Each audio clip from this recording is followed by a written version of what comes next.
proses pendidikan anak itu tadi ada 4. Yang atas dulu Mbak ya. Sebelumnya Mbak.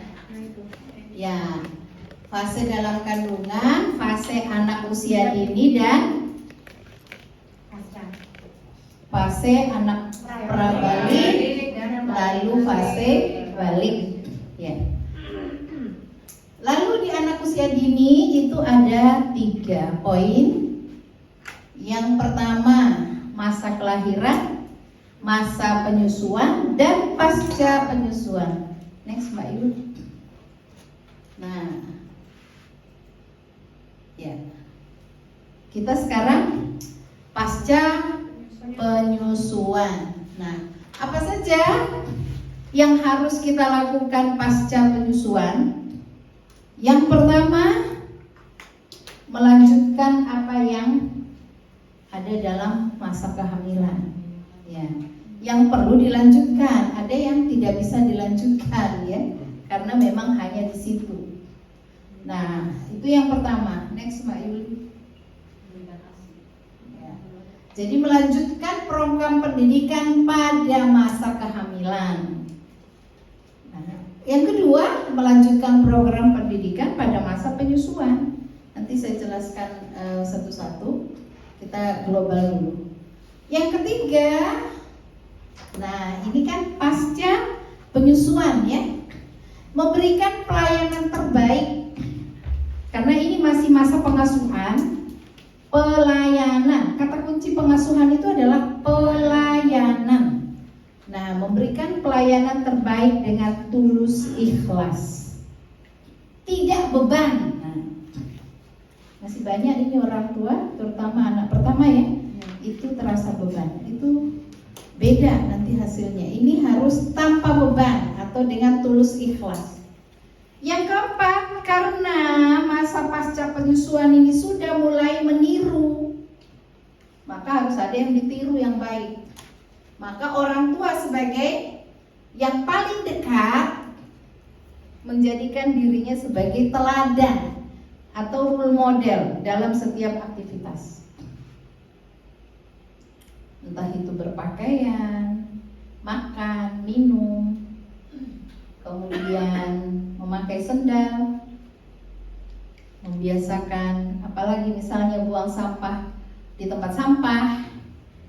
Nah, biasanya di sini tuh kalau orang tua punya khodimah ini ada kendala. Sering menyuruh khodimah di depan anak untuk urusan pribadinya tidak bagus. Saya dulu pernah waktu belum kuliah itu ada teman saya duluan menikah dari saya. Waktu setelah lulus maksud saya. Jadi saya sempat saya belum menikah, dia udah punya anak TK. Disuruh jadi guru ngajinya. Saya dapat cerita dari teman-teman yang lain atau dari tetangganya, anak ini anak usia dini sudah menghardik pembantu. Nah, lalu saya dikasih tantangan. Coba deh Umu dulu yang ngajar anaknya. Bukan ibunya langsung yang meminta, angkatan saya ibunya. Nah, lalu saya coba. Karena apa? Nggak ada yang betah guru lesnya. Ternyata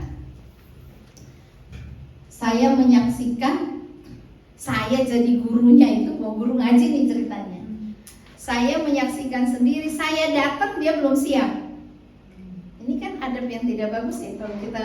Kalau kita ngelesin anak harus siap sebelum guru datang. Itu kan ada penuntut ilmu, murid siap dulu baru guru datang. Nah, terus yang kedua, ke saya sih tidak diperlakukan. Ketika dia mau, saya sudah datang, dia mau diajak dong sama itunya, yang ngasuh dia kan pembantunya ya, diajak siap-siap dan sebagainya. Itu saya saksikan sendiri anak usia dini nyuruh-nyuruh, bentak-bentak khodimahnya, khodimah orang tuanya yang dewasa. Nah, ternyata siapa yang seperti itu? Ternyata ibunya sendiri. Karena sebenarnya anak usia dini itu tidak mungkin, apalagi bentak-bentak. Artinya karakter dari segi usia itu belum waktunya anak usia dini itu bentak kakaknya kakaknya misalnya yang dewasa, nggak mungkin. Paling yang dia panggil namanya yang kakak yang di atasnya yang SD ya. Nah, itu berarti sudah parah banget modelnya sampai anak 5 tahun meniru. Nah itu kan susah itu nanti merubah adabnya. Nah karena itu orang tua, biasanya orang tua menganggap anak ini belum tahu apa-apa kan, padahal itu masa meniru. Nah makanya pada usia ini seringkali anak-anak itu pasca penyusuan itu berarti mulai dari 3 tahun sampai 6 tahun ya. Pakai sendal orang dewasa, pakai baju orang dewasa, ya apa yang kita pakai. Walaupun tidak kemudian kita mencontohkan memakai baju anak-anak, enggak. Tapi itu menunjukkan bahwa apa yang dia saksikan, dia lihat gitu. Ya, next yang kelima, orang tadi yang keempat orang tua sebagai teladan. Yang kelima membangun percaya diri. Itu udah mulai dari usia 3 di usia ini tuh. Karena 3 tahun itu sudah mulai mencari teman kan, mencari komunitas. Nah, berarti harus membangun percaya dirinya supaya apa? Supaya tidak dianggap semua orang itu salah. Nah, yang keenam memperkenalkan dan melatih pola makan Islam. Karena dia sudah mulai mandiri di situ ya, pengen makan sendiri. Bahkan dari 1 tahun juga udah dilatih kalau makan. Tapi di sini yang menjadi catatan pola. Kalau sebelum waktu masih 2 tahun ke bawah nggak bisa pola. Belum memperkenalkan. Kalaupun kita mempolakan kitanya kalau di bawah 2 kalau masih menyusui itu. Tapi kalau sudah 3 tahun di atas 2 tahun kan menyusui sampai 2 tahun ya, mulai diperkenalkan pola makan Islam. Demikian juga nomor 7, pola aktivitas. Memperkenalkan ya dan melatih. Belum membangun pola, baru memperkenalkan dan melatih. Karena dia belum bisa pola, SD nanti baru pola. Yang ke-8, mentalaki bacaan Al-Quran, lalu melatih kefasihannya. Jadi kalau di usia sebelum 2 tahun belum lancar berbicara, kita bacakan terus. Kalau ini mentalaki artinya kita membacakan, lalu dia mengucapkan. Apakah bacaannya sesuai dengan apa yang dibacakan? Kan dia udah bisa bicara itu. Jadi mentalaki bukan lagi membacakan terus tanpa dia setor bacaan, dia harus setor bacaan. Maka disinilah pentingnya orang tua harus bisa baca Quran dengan tartil.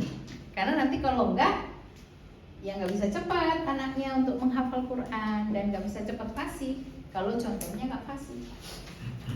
Situlah pentingnya orang tua belajar tahsin supaya bacaannya tartil. Ya. Next yang ke-9, ini agak banyak ya. Melatih kefasihan berbahasa. Jadi kita mulai dari Al-Qur'annya iya, baru bahasa Indonesianya iya. Nah di sini fasih dan lengkap. Kebiasaan pola di Indonesia itu kan menjawab dengan kata. Ini harus lengkap. Misalkan mie makan, itu nggak lengkap. Harus saya mau makan. Saya mau berangkat ke sekolah. Mie sekolah ya. Nah itu nggak lengkap. Makanya orang Indonesia susah presentasi kan. Kan orang kalau presentasi harus dinarasikan dengan lengkap kan. Nah kalau dia dilatih dari anak usia ini nanti bahasanya bagus, bahasa pemikirannya bagus karena dia diawali dari mengungkapkan sesuatu secara lengkap. Ya. Minum nggak ada subjeknya, harus lengkap. Saya mau minum apa? Saya mau minum susu. Itu karena mempengaruhi pemikiran. Bahasa itu membangun. Jadi mencerdaskan bahasa itu sekaligus mencerdaskan pemikiran. Karena apa yang dia ungkapkan itu apa yang dia pikirkan. Maka di sini perlu melatih ya kefasihan dan kelengkapan kalimat serta komunikasi 2 arah. Walaupun komunikasi 2 arah 3 tahun belum lancar, tapi nanti paling tidak di 5 tahun. Nah, makanya kalau saya buat syarat masuk SD karena membangun pola pikir, dia harus bisa komunikasi 2 arah. Berarti 6 tahun tuh sudah bisa komunikasi 2 arah. Yang ke-10, melatih identifikasi dengan 5 indera. Nah, sekarang anak-anak itu kebanyakan dengan mata. Mendengarnya kurang, menciumnya kurang, sehingga dampaknya nanti tidak peka lingkungan. Dia hanya apa yang dia lihat saja. Jadi ketika ada teriakan dia nggak peka, ada orang menangis dia nggak peka. Nah, kemudian baru karena sudah dilatih dengan 5 indera, mengindra dengan 5 indera, maka berikutnya stimulan aktivitas berpikir. Anak usia TK udah bisa berpikir, tapi belum konsisten. Nah, stimulannya kita aktifkan supaya dia sering berpikir, rajin berpikir, nggak copy paste-nya dominan.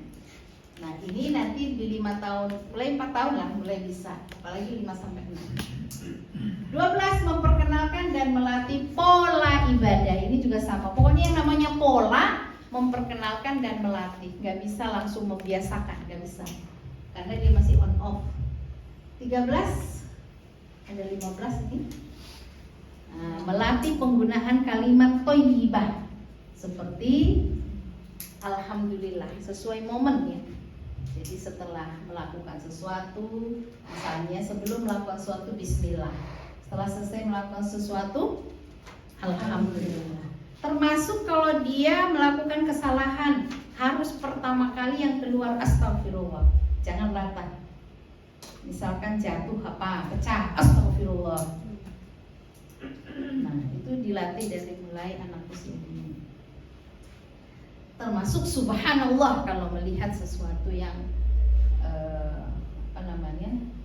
sesuatu yang indah, subhanallah, maha suci Allah. Kemudian yang ke-14, melatih peduli lingkungan. 15, melatih ekspresi yang tepat terhadap kondisi yang dirasakan. Karena ekspresi ini menentukan, dipengaruhi oleh cara berpikir. Dan saya melihat anak usia dini sekarang banyak yang no ekspresi. Jadi dia nyanyi ke depan, itu datar aja wajahnya. Ini anak kenal senang gak ya? Harusnya tampil senang gitu. Kalau nyanyi itu senang. Nah, dan rata-rata, apalagi kalau kemudian anak itu sepanjang hari manyun, dingin. Nah, ini biasanya kalau saya dapati anak yang susah senyum, susah ketawa, sering datar, nggak punya ekspresi, itu yang hampa kasih sayang kebanyakan begitu. Saya biasanya nebaknya dari situ dulu. Saya suruh senyum, Anda senyumnya gimana ya, hambar gitu. Nah, karena anak usia dini itu harusnya rajin tertawa, rajin senyum. Bukan kalau pendiam, pemalu, ya nggak masalah pendiam, pemalu, tapi harus bisa membedakan, bukan pemalu atau tidak percaya diri, beda ya, beda. Nah, kadang-kadang orang tua tuh karena kurang detil, anak saya pemalu, itu perlu dites itu, pemalu atau tidak percaya diri. Kalau pemalu, dia bertemu dengan orang yang baru. Kalau tidak percaya diri, ya semua orang, dia tidak berani bicara. Seperti setiap hari masuk sekolah, dia tidak berani tunjuk tangan. Nah, itu berbahaya kalau sampai dewasa nggak percaya diri, dia nggak berani mengemukakan pendapatnya. Nah, maka di sini dan biasanya munculnya percaya diri itu emang di anak usia dini. Misalnya, pede, aku mau mandi sendiri di usia dini. Jadi udah muncul sebenarnya. Tapi seringkali karena belum terampil dilarang. Nanti ketika di kelas 4 diperlukan, ya susah lagi munculnya. Itu butuh waktu, Jadi kalau mau kita anaknya percaya dirinya itu melejit dengan baik, kan nanti endingnya mempercaya diri, aku bisa jadi juara 1, aku bisa yang terbaik, aku bisa mengejar dia. Nah, aku bisa, aku mampu, aku mau. Nah, itu sebenarnya di usia dini itu muncul awalnya. Tapi seringkali karena belum terampil, dilarang. Contoh, mau makan sendiri. Itu kan di usia dini, tapi berantakan. mau minum pakai gelas, dilarang, takut pecah. Harusnya bukan dilarang, disalurkan, tapi didampingi supaya tidak pecah. Nah, nanti khawatirnya hilang, lalu berlanjut sampai SD, setelah kelas 4 baru kok percaya dirinya kurang. Nah, itu naikinnya tidak mudah, apalagi kalau sudah dewasa, butuh waktu yang lama. Tapi kalau di usia dini itu cepat. Nah, kemudian melatih penggunaan kalimat bebas, saya bilang melatih peduli lingkungan. Nah, ini nanti seiring dengan indera itu.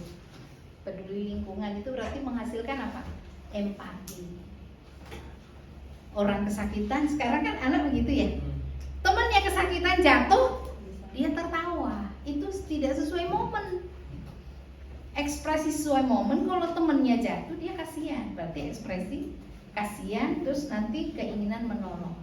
Kalau dia temannya jatuh dijadikan bahan tertawaan, adakah keinginan menolong? Tidak ada. Ini dampak nonton TV yang entertain, yang lucu-lucu, katanya lucu-lucu, tapi kan ditabok temennya, yang lain tertawa. Di temennya yang jatuh misalnya, yang lain tertawa. Diledek temennya, yang lain tertawa. Itu mempengaruhi pemikiran anak-anak. Sehingga sekarang tidak jarang kita melihat temennya jatuh, yang lain tertawa. Itu tidak sesuai momen. Tertawa itu saat bahagia. Kalau ada yang jatuh harusnya sedih, sehingga muncul keinginan menolong.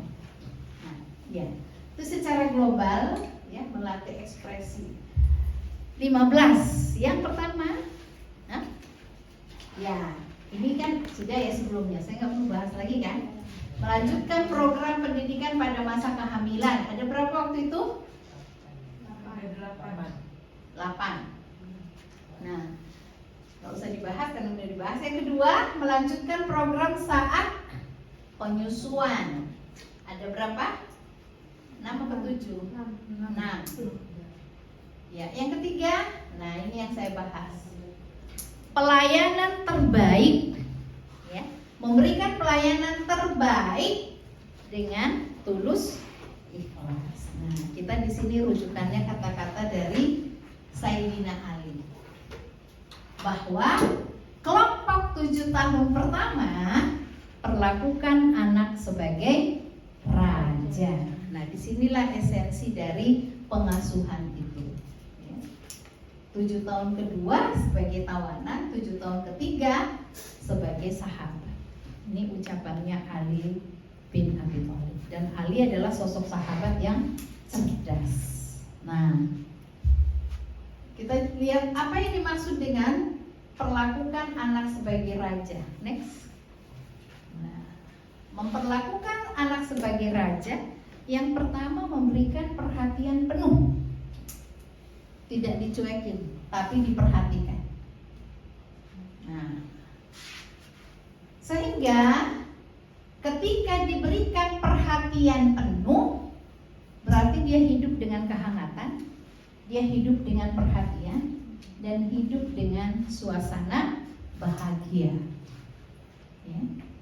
Nah, pada usia ini, yaitu usia dini, perkembangan sel otak itu sudah mencapai 70%. Ada data juga yang mengatakan 80%. Di usia 10 tahun dia 99%. Ini datanya beragam nanti ya, boleh divalidasi sama dokter. Biasanya di kedokteran ini ada. Nah, cuma yang saya sorot di sini adalah kemampuan menyerap fakta sekitar. Kemampuan menyerap fakta sekitar. Berarti kalau pelayanan kepada dia itu tulus ikhlas, menyenangkan atau tidak? Menyenangkan. Kalau pelayanan kepadanya terpaksa, itu kan rasanya beda. Bukan kehangatan, tapi bisa jadi seadanya. Nah, jadi di anak usia dini dan anak usia dini itu tadi setelah pasca pesusuan 3 sampai 6 tahun ini kepeduliannya kepada lingkungan sudah muncul, perhatiannya kepada lingkungan sudah muncul. Dan tadi di sini menyerap lingkungan, menyerap apa yang terjadi. Nanti bisa dicek dengan validasi apa yang dia alami. Nah, kata kuncinya di sini adalah perhatian penuh itu untuk memberikan kehangatan.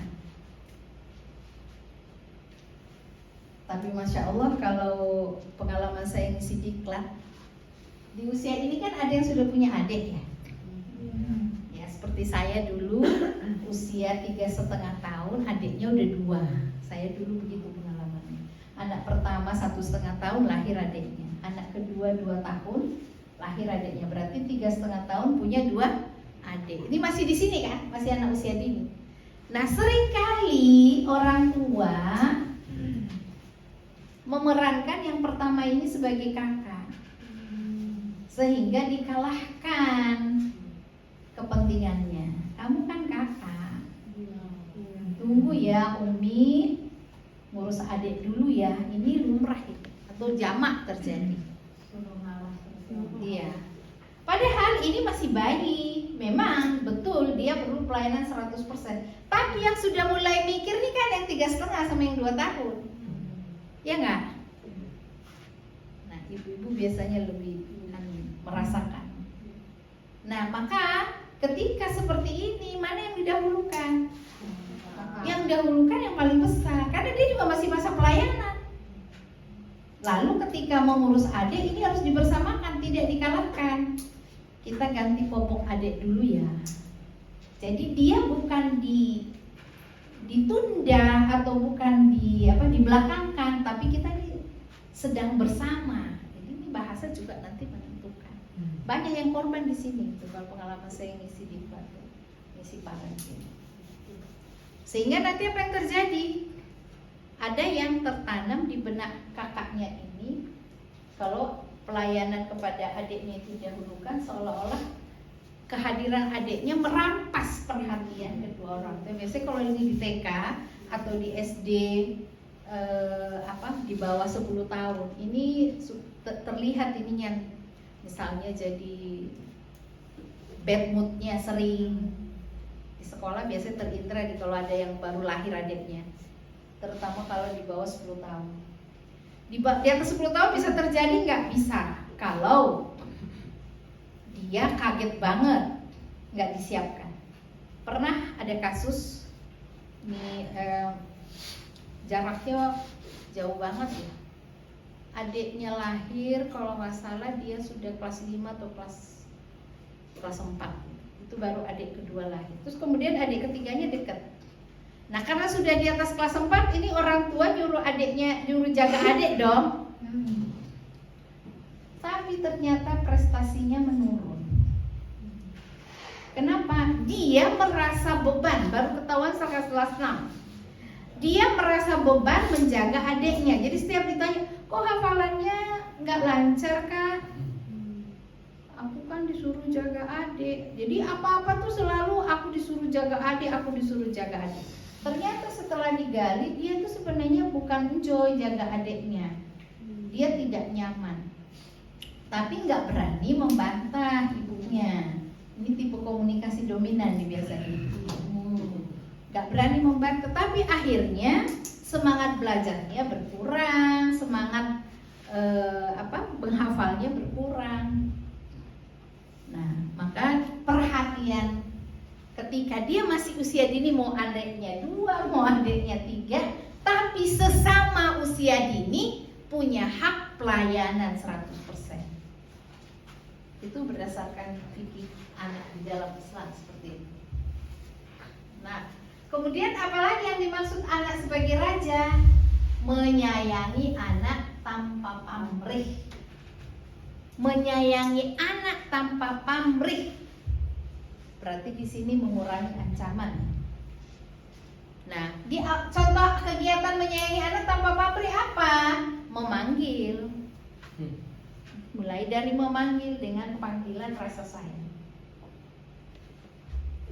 Tidak harus dengan kata sayang ya. Nggak harus sayang, nggak harus gitu. Tapi ekspresi menyebut namanya itu dengan rasa sayang. bukan dengan teriakan. Jadi kalau anak misalkan tumpah nih, kan sering ya anak jadi itu numpahin. Jangan sampai gini. Sini. Ayo sini. Nggak pakai nama gitu. Nah, kalau mau manggil itu anak usia dini gimana cara manggilnya? Ini juga jarang diperhatikan. Mau manggil itu harus bertatap muka. Itu salah satu menyayangi.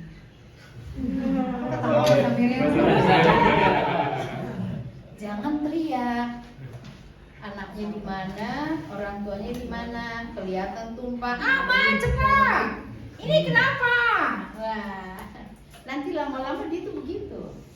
Kan tadi meniru kan? Nah, jadi di anak usia dini termasuk sekaligus membantu fokus sebenarnya. Kalau kita ingin anak kita tuh tuntas, yang sering sekarang itu masalah, itu tidak tuntas mengerjakan sesuatu. Itu ternyata fokus. Bukan konsentrasi saja, fokus. Dia belum selesai mengerjakan satu, ngerjain yang lain.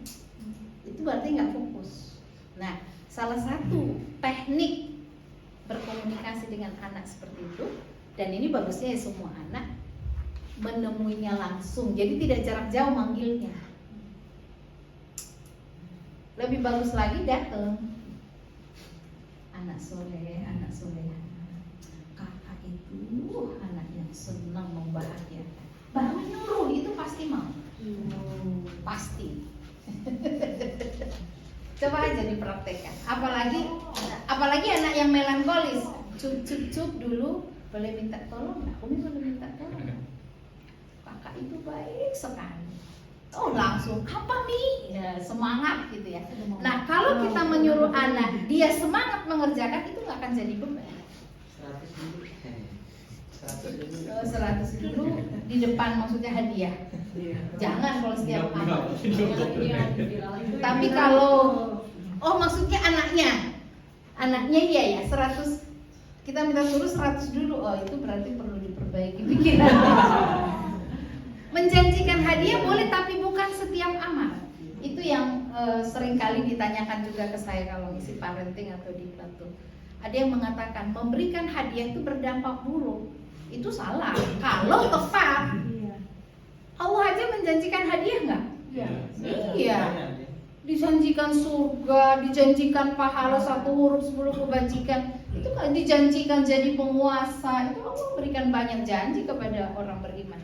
Yang salah tuh biasanya cara memberikan hadiahnya. Misalkan, tolong dicuci dulu piringnya nak, nanti ibu kasih. Nah itu upah namanya kan, bukan hadiah. Transaksi. Jadi setiap cuci piring dia minta gitu. Kita kalau hadiah kan berprestasi dulu baru hadiah, bukan bertransaksi setiap ini. Nah, jadi misalkan dalam sepekan dia kalau sholat di masjid, dalam sepekan dia tiap hari ngaji. Nah itu jangan setiap beramal kasih, itu namanya bayar upah, bukan hadiah. Nah, jadi mengucapkan panggilan sayang. Nah, panggilan sayang ini bukan diteriakin ya. Walaupun tadi yang sangat bagus adalah berhadapan, dan itu sekaligus membangun fokus. Kemudian sering mengucapkan kata-kata yang menunjukkan rasa sayang kepada anak. Jadi kalau kita berbicara, kan ketahuan ya. Kalau kita menasehati anak dengan marah sama dengan sayang beda nggak? Beda. Maka jangan menasehati saat marah, mending diam. Sekalipun anak usia dini nggak masuk. Dewasa juga nggak masuk. Apalagi. Ya, jadi kalau kita marah jangan menasehati karena nggak enak didengar. Apapun itu cara marahnya, apalagi menghardik gitu ya. Anak usia dini kan, apa yang membuat kita bisa menahan atau mengendalikan kita untuk anak usia dini ini kita tidak marah 100 kesalahannya? Karena Allah sendiri memaafkan. Kesalahan 100% kesalahan anak usia dini dimaafkan oleh Allah, dan tidak ada sanksi bagi anak usia dini. Itu menurut fikih Islam tuh. Nah, maka berarti di benak kita yang punya anak usia dini pastilah, apalagi anak usia dini seperti saya dulu itu repot 3, berebut perhatian, berebut pelayanan pasti. Nah, apa yang harus tertancap di benak kita saat melayan mereka supaya kita tidak menyakiti hati mereka? marah dan sebagainya lah, entah itu dengan nyentil atau bagaimana. Nah, itu adalah bayangkan dia ahlul jannah. Dia tuh ahlul jannah, kita belum tentu gitu. Maka perlakukanlah dia sebagai ahlul jannah. Nah, di dalam Al-Quran banyak contoh untuk menyapa ahlul jannah. Di hadis juga ada, tidak pernah ada ancaman kepada ahlul jannah. Berarti anak usia dini jangan diancam. Kalau nggak mau mandi, nggak dikasih uang jajan misalnya. Tapi yang sebaliknya, kalau mandi rutin dapat hadiah. Saya selama seminggu mandi rutin setiap hari, kita bikin jadwal misalnya sesuai jadwal. Walaupun anak usia dini tetap harus diingatkan karena dia belum bisa punya pola ya. Dia belum bisa pola, dia belum bisa konsisten. Tapi kita ingatkan, hanya ada prestasi. Sama seperti kalau di Ramadan, siapa yang puasanya penuh dikasih hadiah. Nah, jangan siapa yang tidak puasa tidak dapat hadiah, itu berbeda, itu ancaman. Tapi yang diberikan adalah apresiasi. Siapa yang puasanya penuh dapat hadiah, siapa yang sholatnya penuh dapat hadiah. Jadi itu apresiasinya. Kita berbahasa ahli surga. Nah, termasuk sering menyentuh, ini representasi dari nau ya. Menyentuh, musab-musab punggungnya kah, kepalanya kah, dicium keningnya, kebaca Al-Fatihah, tiup ke ubun-ubunnya. Nah, itu juga dipeluk, itu hangat banget itu. Nah, lalu ini penting dan banyak juga di suku-suku tertentu seperti Makassar. Kalau saya ngisi diklat banyak nih, kalau saya ngisi diklat TK banyak itu orang tua yang jarang memeluk anaknya, banyak. Pantes ya? Hah? Pantes. Banyak. Benar ya Bu? Ibu kamu? Enggak? Bapak saya orang Makassar, tapi Ibu bukan orang Makassar. biasanya orang bapak saya orang Makassar. Orang Makassar itu banyak. Sulawesi. Daerah Sulawesi lah. Tapi maksudnya banyak, ada yang masih, ada yang kalau di Jawa itu biasanya banyak yang memeluk. Tidak dianggap aib ya. Sumatera ada sebagian. Kalau Sumatera itu kalau meluk begini, kalau anak usia dini enggak. Yang SD biasanya. Kan SD juga masih perlu pelukan. Dewasa juga perlu pelukan. Nah, termasuk anak terutama anak-anak yang tipenya melankolis. Tipenya melankolis tuh naunya harus pelayanannya tinggi. Termasuk dari mana? Dari sikapnya. Misalnya dari sikapnya. Jadi kalau anak yang tipenya orang melankolis itu perlu romantis kan, nggak cuek gitu. Nah itu dari tuntutan dia. Misalkan saya ada anak satu itu. Jadi kalau pergi maunya berdua dengan ibu bapaknya, nggak cukup hanya ibunya, nggak cukup hanya bapaknya. Jalan-jalan nggak cukup dengan sekolah, nggak cukup dengan omnya. Pokoknya ibu bapaknya. Ada yang seperti itu. Ada anak yang dia nggak peduli, pokoknya ibu atau bapak. Yang penting pergi. Omnya juga nggak apa-apa. Walaupun nanti kehadiran dia bersama kedua orang tua itu tetap ada efek yang berbeda. Kalau dia sering diasuh oleh tantenya atau omnya, ya dia dekatnya ke situ. Dia lebih taat ke situ dibanding kedua orang tuanya. Nah, sifat anak itu karena lingkungan, tadi ada lingkungan tuh dia bisa menyerap lingkungan, menyerap fakta yang kita, atau emang born like that dulu? Ya ada yang dari Allah langsung tidak ada. Makanya berbeda-beda ya, walaupun kita cara berpikir. Ya, ada yang romantisnya lebih gitu. Iya. Semua orang kan suka romantis, tapi ada yang romantisnya lebih, suka dipuji, suka disentuh. Dan biasanya kalau lagi anak kecil tuh dia minta peluk dulu dong. Gitu. Nah itu kadarnya dari Allah tuh emang udah seperti itu gitu ya. di antara anak itu ada yang lebih. Semua dapat, semua kan Iya, punya iya. no. Iya, Iya. ada yang kadarnya lebih. Iya. Tapi ada yang cuek. Kalau anak yang sensitif kayak itu tuh emang kadarnya atau karena lingkungan gitu? Ada dari sananya langsung, tapi ada yang dari pengaruh lingkungan. Tapi biasanya ada potensi dari dalam. Kemudian dipengaruhi lingkungan. Ada yang potensi dari dalam. Saya juga tahu karena di antara anak saya ada yang lebih seperti itu. Lebih romantis. Ya. Dan dia juga ke kita romantis. Kita dipeluk Tanpa diminta ya. tanpa diminta. Diperhatikan, makanya kalau biasanya tipe yang serius itu biasanya kurang melankolis. Logika semuanya. Ya. Logika. Nah, biasanya anak yang ini juga bahasanya itu banyak dirasa. Misalnya minta uang gini, Mi lagi punya uang nggak? Iya. Kenapa? Kenapa bang? Enggak sih, kalau Umi punya uang, abang boleh minta, sedikit aja, nggak usah banyak-banyak. Berapa? 1 juta. Kan udah kuliah. Nah, tapi kalau ada anak yang dia merendah tapi dia tipe logika, berapa nak, terserah Umi berapa ada. 30.000. Nah, itu dia nggak mau menentukan. Nah, nanti ketahuan kebutuhannya, kita banyak ngobrol aja tuh tahu. Biasanya banyak butuh banyak sanjungan, banyak pelukan, dan jangan berkata keras. Kalau anak yang tipe seperti itu tuh dia ditegur dengan kata yang halus sudah cukup. Dan dia sakit kalau kita nasihati saja. Itu kalau lagi di SD atau TK, kita nasihati, coba lihat kalau kita nasihati anak, emang saya salah apa Mi? Nah itu berarti ada kata yang tidak cocok di dalam perasaannya ketika kita, padahal kita sebenarnya menasihati bukan karena dia salah, tapi saking sensitifnya kalau dinasihati gaya kita tidak berubah, itu saya salah apa? Ada yang begitu. Makanya kita juga harus pengindra ulung ya terhadap anak kita. Ya. Terkait yang melankolis tadi, apakah tadi kan kamu sebutkan bahwa memang bisa juga dari sananya. Apakah memang bisa dipengaruhi oleh pola asuh yang berbeda dengan kakaknya atau gimana? Itu mempengaruhi nggak?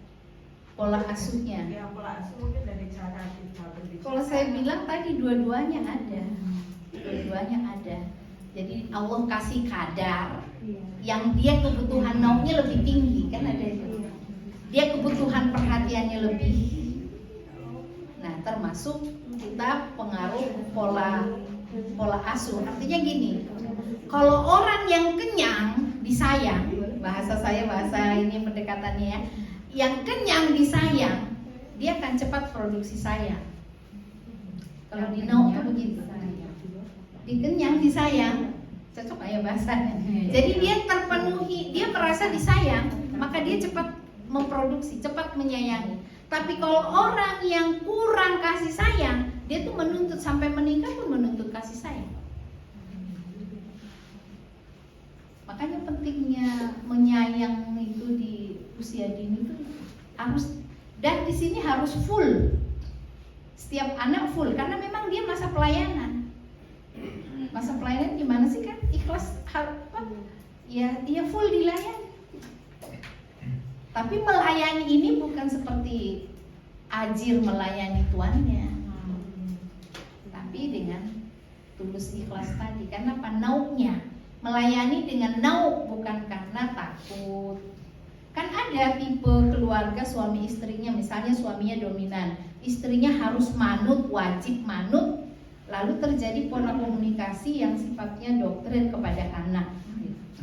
Kalau dia manut secara terpaksa kepada suaminya, dia kira-kira mau memperlakukan anaknya kayak apa? Manut.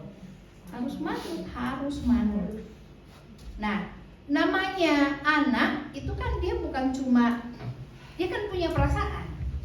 Dia bukan robot. Nah, maka manutnya itu gimana supaya ikhlas juga? Atau bahasa apa ya? Bahasa ikhlas itu ridho, rela, ringan. Khawatir ikhlasnya kurang real gitu ya itu.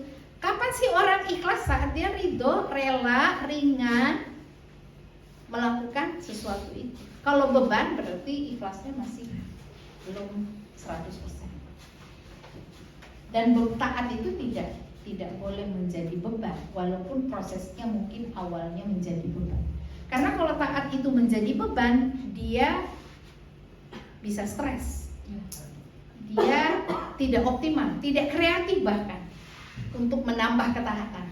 Nah, bagaimana caranya supaya ridho sehingga dia menambah ketaatan itu atas maunya sendiri? Nah, makanya perlu sejak anak usia dini kita memberi, karena dia tadi kan pengindra ulung ya, pencontoh ulung. Nah, maka kita beri kehangatan itu supaya dia tahu, oh potret keluarga seperti ini ya. Nah, nanti juga dia akan pengaruh kepada ketika memang kalau di usia dini dia belum bisa produksi sayang, tapi nanti ketika SD, ketika balik, dia sayang sama adiknya. Maka jangan dibuat bersaing dengan adiknya. Jadi semua, kalau kita seperti saya 3 batita ya harus 3-3-nya dapat penuh gitu. Ya.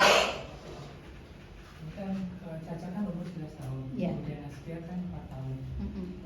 Caca emang jauh ya dengan saya. Jadi kalau saya pulang ke rumah, Caca itu paling cuma salim, bahkan salim juga Kurang hangat. gimana iya Ah. gitu. Nah, sementara sebelahnya itu Askia. Askia tuh udah biasa salim terus Peluk. dicium tangannya sama saya gitu. Nah, ini semakin bikin gap nggak sih di Cacanya? Kalau suatu saat dia bisa melihat kok itu akrab, saya enggak bisa. Tapi yang harus mengakrabkan itu ayahnya, bukan cacanya. Karena tadi kan dampak dari saat usia balita ditinggal itu, saya juga punya anak pertama begitu, kurang dekat, jadi harus ayahnya yang mendekat. Jadi kalau seperti itu dia salaman, ya dipeluk aja. Dia ngindar, nggak apa-apa. Nggak apa. Kalau dia menghindar, peluknya dari belakang, ininya dicium. Mungkin juga ada anak yang kalau nggak dekat tuh merasa gimana, udah kelas 5 kan ya. Kelas 6 udah tumbuh, udah mens, oh ya bisa jadi dia di persepsinya jadi dari belakang aja. Atau misalkan dia salaman, habis itu dicium ubun-ubunnya, diusap-usap ininya. Apa? Dicium keningnya, diusap ubun-ubunnya, didoakan. Bukan ubun-ubunnya. Ini maksudnya. Saya dari 2 anak laki-laki itu, kalau yang pertama itu mencium saya, memeluk saya, menciumnya itu ini. Tapi kalau anak yang kedua itu yang saya katakan melankolis tadi, itu bukan cuma ininya juga. Meluknya juga beda. Meluknya sampai kenceng gitu. Nah, jadi kalau karena ke ibu mungkin ada perbedaan juga ya ke ayah kalau perempuan itu ya. Nah, kalau dia sudah tumbuh bagian depan itu biasanya agak riskan. Nah, itu bisa nyamping, bisa belakang. Dan kalau ini tuh semua anak pasti suka ya. Mau kita ke anak laki-laki, mau ayahnya ke anak perempuan, dicium kening sama diusap-usap ininya, didoakan. Tapi kata kuncinya tadi karena dampak dari ditinggal masa kecil, itu yang mendekat harus ayahnya. Nggak bisa anaknya dipersepsikan. Dulu saya pernah juga waktu masih mengajar di SD, ada orang tua minta, karena anaknya kelas berapa ya waktu itu, kalau nggak salah kelas 4, suka membantah ke ayahnya tapi nurut ke ibunya. Lalu saya diminta ayahnya untuk ngajak birrul walidain. Nah, saya punya teknik waktu itu, saya lagi guru sakofah itu, saya dulu ngajar di SD juga, awal-awal buka, saya suruh nulis surat. Nah, mungkin ini juga bisa dijadikan sebagai ajang istilahnya ya, komunikasi untuk evaluasi, saling menulis surat, tapi cari momen yang tepat ya, mungkin entah momen akhir tahun atau momen nanti tahun baru Islam atau momen Ramadan, dicarilah yang kondusif. Kita ada acara kemudian saling menulis surat cinta, tapi di antara keluarga terserah dia memilih. Nah, ini saya kasih contoh waktu itu. Saya membuat perlakuan, silahkan menulis surat cinta kepada ayah dan ibu, tapi pilih salah satu dulu. Ternyata Ada yang milih ibu dan ada yang milih ayah. Nah, anak yang tadi itu yang ayahnya minta saya birrul walidain. Setelah saya ngomong birrul walidain ya, saya ngajar birrul walidain. Nah, ternyata yang anak yang tadi itu memang nulisnya ke ibunya. Nah, pekan depannya saya suruh nulis ke yang ibu, nulis ke ayah. Yang tadinya sudah nulis ke ibu, nulis ke ayah. Yang tadinya nulis ke ayah, nulis ke ibu. Nah, memang mayoritas itu menulis ke ibu. Ada 5 atau berapa waktu itu menulis ke ayah. Nah, yang menulis ke ayah itu masih bisa menulis ke ibu. Tapi ada anak itu, dia ketika menulis saya suruh, sekarang berarti kakak ayah ya, nulisnya ke ayah. Saya sudah tidak ada yang saya omongin ke ayah saya. Kok sudah saya tumpahkan perasaan saya kepada ibu saya. Nah, ini berarti relasinya kurang dekat kalau begitu. Nah, mungkin nanti bisa dibuat ini ya, ya gimana lah dijadikan nulis surat gitu ya. Saling menulis surat. Kita kesempatan juga kan kalau kita menasehati langsung itu kadang-kadang ada ini ya, ada tadi ada bantahan atau ada nah ketika menulis surat kan dia baca. Nah, kemudian kalau kita menulis surat ke anak yang menjelang balik, ini berarti Caca udah menjelang balik atau kita bicara lah, itu nggak bisa lebay, udah balik ya, nggak bisa lebay. Kenapa? Logiknya dia sudah mulai tinggi. Kalau anak usia dini selebay mungkin gitu, dia salah pun kita katakan dia tidak salah, dia senang-senang aja.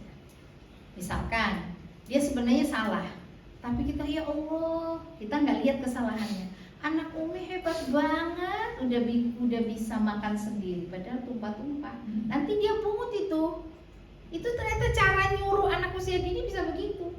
Ya Allah, anak Umi hebat banget, udah bisa makan, kalau makan rapi. Nanti dia kalau ada yang udah kena. Jadi sebenarnya menyuruh anak berbuat itu tidak harus kalimat perintah. Dan sama dicontohkan Al-Quran juga begitu. Ada kalanya kalimat perintah, ada kalanya lam amr, ada kalanya kalimat perintah. Bahkan hukum kalau dalam Al-Quran itu lam amr dengan kalimat perintah lebih tinggi lam amr. Seperti wal yatribna bi khumurihinna. Itu kan lam amr. Nah, di dalam dunia sehari-hari juga tidak selalu menyuruh itu dengan kalimat perintah. Nah, untuk anak yang tadi sudah baligh itu bisa penawaran atau kita bisa minta tolong atau bisa dengan kita semacam memberikan pilihan, tidak lagi dengan bahasa doktrin. Kalau anak usia dini masih bisa dengan doktrin. Bahkan begini juga bisa, anak usia dini saya masih bisa. Siapa di antara anak Umi yang mau masuk surga duluan? Saya, gitu kan. Nah, yang mau masuk surga duluan berarti yang paling cepat taat atau yang paling cepat membantu Umi, yang paling sering membantu Umi. Siapa yang bersedia? Saya. Kalau cocok kalimatnya itu saya. Umi butuh air minum. Siapa yang mau beramal soleh mengambilkan air minum buat Umi? Rebutan. Berantem dulu. Nah, kalau dia berantem berarti itu karena 1 gelas. Boleh 2 gelas. Oh, semuanya kasih. Uminya suruh minum yang banyak. Iya. Habis itu Uminya jangan ninggalin yang 1 gelas, masukin botol. Harus cerdas juga Uminya. Dan Al-Quran memang mencontohkan tidak harus kalimat perintah. Nah, makanya saya katakan kalau belajar bahasa dari Al-Quran di situ sebenarnya. Oh, Ya. untuk membentuk bi'ah ini kan sudah menjadi keseharian. Nah itu susah membedakan antara membentuk sama memaksa gitu ya kadang-kadang. Nah kalau yang anak usia ini seperti apa? Ini kan contoh nih. Nanti nih stimulan keluar. Nanti ya. Sabar, ada lebih besar gitu. Karena ini maksa. Nah, terus mudah memaafkan. Saya lanjutin dulu ya. Mudah memaafkan. Kira-kira anak usia dini ada salahnya nggak sih? Iya. Tidak ada salahnya sebenarnya kalau secara fikih, tapi kita tetap itu memberitahu dia salah. Makanya jangan ditelanjangi salahnya. Paham ya? Tadi adik sudah begini, sudah dinasehati, sekarang ulang lagi. Itu namanya nelanjangi. Kenapa? Anak itu tidak suka diingat-ingat kesalahan sebelumnya. Apalagi dewasa ya. Oh, itu lebih-lebihan. Bisa dikatakan mamnu' jiddan. Mamnu' jiddan. Hampir haram. Kan gitu. Kemarin sudah dikasih tahu, sekarang diulang lagi. Itu bahasa yang tidak disukai. Coba ya praktekin. Kan? Dan biasanya siapa yang sering begitu?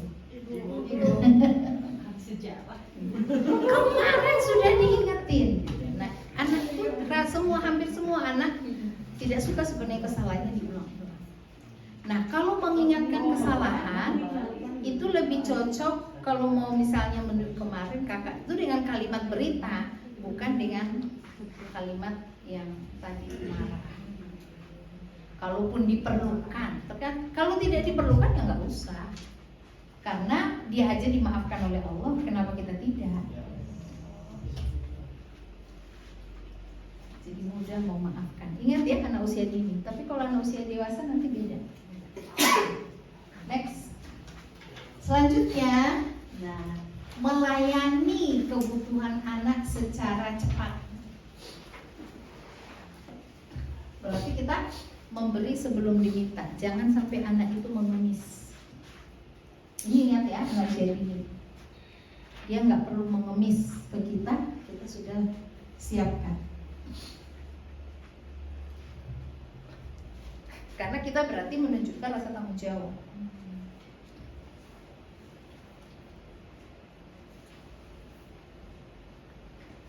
Ini kalau kita mau melatih saya kemandirian itu udah saatnya disini. Sudah stimulan. Nanti Tidak percaya maksa. dirinya dulu. Tidak maksa. Tidak boleh maksa. Karena dia belum bisa konsisten. Mandiri itu kan konsisten. Saya kan baru tadi malam, kemarin siang pulang dari Medan. Ini saya berkunjung silaturahmi. Ternyata banyak sekali orang tua yang saya ke kampung, orang tua itu tidak mengerti bahwa anak usia dini itu harus dilayani. Sehingga apa? Anaknya ketika dia lapar minta makan ke tetangga. Ya karena di kampung kan hubungan tetangga itu dekat. Nah, itu kalau seperti itu, anaknya lapar, dan anaknya jadi berani minta. Jadi dan ibunya itu bangga sayangnya, masya Allah. Saya tidak, saya tidak risau meninggalkan dia, karena kalau dia lapar dia minta. Cuman anak ini minta ke siapa saja, kan itu juga tidak bagus. Minta-minta ke orang. Itu berarti mandirinya tinggi tuh anak seperti itu. Mandirinya tinggi. Tapi nggak boleh juga begitu, minta-minta ke orang. Nah maka kita kalau ninggalin anak ya harus dicukupi semua kebutuhannya. Nah ini juga hati-hati ya Bapak dan Ibu tuh kadang-kadang perlakuannya beda kan. Ada yang Bapak itu nafkahnya dikasih semua ke Ibu, Ibu semua yang ngatur. Bapaknya nggak perlu beli oleh-oleh, bapaknya nggak perlu beli baju, bapaknya pokoknya nggak perlu beli-beli. Nanti kalau anak usia dini jangan sampai melekat. Yang baik itu ibuku, ayahku nggak pernah beli apa-apa. Hati-hati juga. Susah keluar dompet. Apalagi kalau dia minta uang ke ayah nggak dikasih, minta uang ke ibu dikasih. Sudahlah ibu yang beli semua kebutuhannya, mainan dan sebagainya. Lalu ketika minta uang ke ayah, minta sama ibunya, semua sudah dikasih ke ibunya. Nah, ini juga tidak baik. Boleh saja tipenya itu diberikan kepercayaan semua ke ibu gitu ya, ke istri. Tapi ayah tuh harus bawa oleh-oleh sewaktu-waktu. Harus bawa oleh-oleh. Oleh-oleh juga udah dianggap memberi. Penting kan oleh-oleh ya? Hah? Penting oleh-oleh Oh, penting banget. Penting banget itu. Nah, biasanya ada bapak-bapak yang males ya mau oleh-oleh. Iya, kalau naik keluar kota tuh anak-anak tuh mana? Iya, udah diiyain aja ya. Ya udah Bu, transferin. Ini QRIS-nya. Betul, oleh-oleh itu penting. Penting banget. Jangan sampai ada yang mengatakan padahal yang membelanjakan semua ayahnya, ayahku pelit. Saya udah pernah cerita belum, ada saking sibuknya ayahnya itu dosen, sudah doktor, dosennya di IPB lagi. Tapi di tetangga saya waktu itu masih kecil anak-anak itu, yang sering ngajar itu yang S1 psikolog. Nah ini terjadi perbincangan, yang satu anak dokter, yang satu anak psikolog. Nah yang rajin ngajar anak-anak yang psikolog, lalu yang ini ngomong, yang anaknya dokter ini, kamu enak ya, ayahmu pinter, sering ngajar kita. Ayahku tuh nggak pinter. Oh dia dokter ya. Ayahku nggak pinter, katanya, nggak pernah ngajarin aku, gitu. Padahal ayahnya pembicara nasional, dokter, seminar kemana-mana, gitu. Nah, jadi dia bilang ayahnya nggak pinter. Saya yang dengerin, suki ketawa. Ayo saya lapor ke ayahnya. Nih ya, ayah-ayah yang sibuk, anaknya nganggap ayahnya nggak pinter. Karena apa? Nggak pernah ngajarin dia. Masya Allah. Sama ayah. Dan pengalaman saya di Khairul Ummah itu memang kita sering ngerekrut orang tua yang orang tua jadi guru. Awalnya kan konsep Khairul Ummah itu sebenarnya orang tua jadi guru. Cuma nggak bisa direalisasikan karena tadi bekerja dan sebagainya. Akhirnya kita mengcombine ya, ada guru profesional, tapi rata-rata guru profesional juga jadi orang tua di Khairul Ummah itu.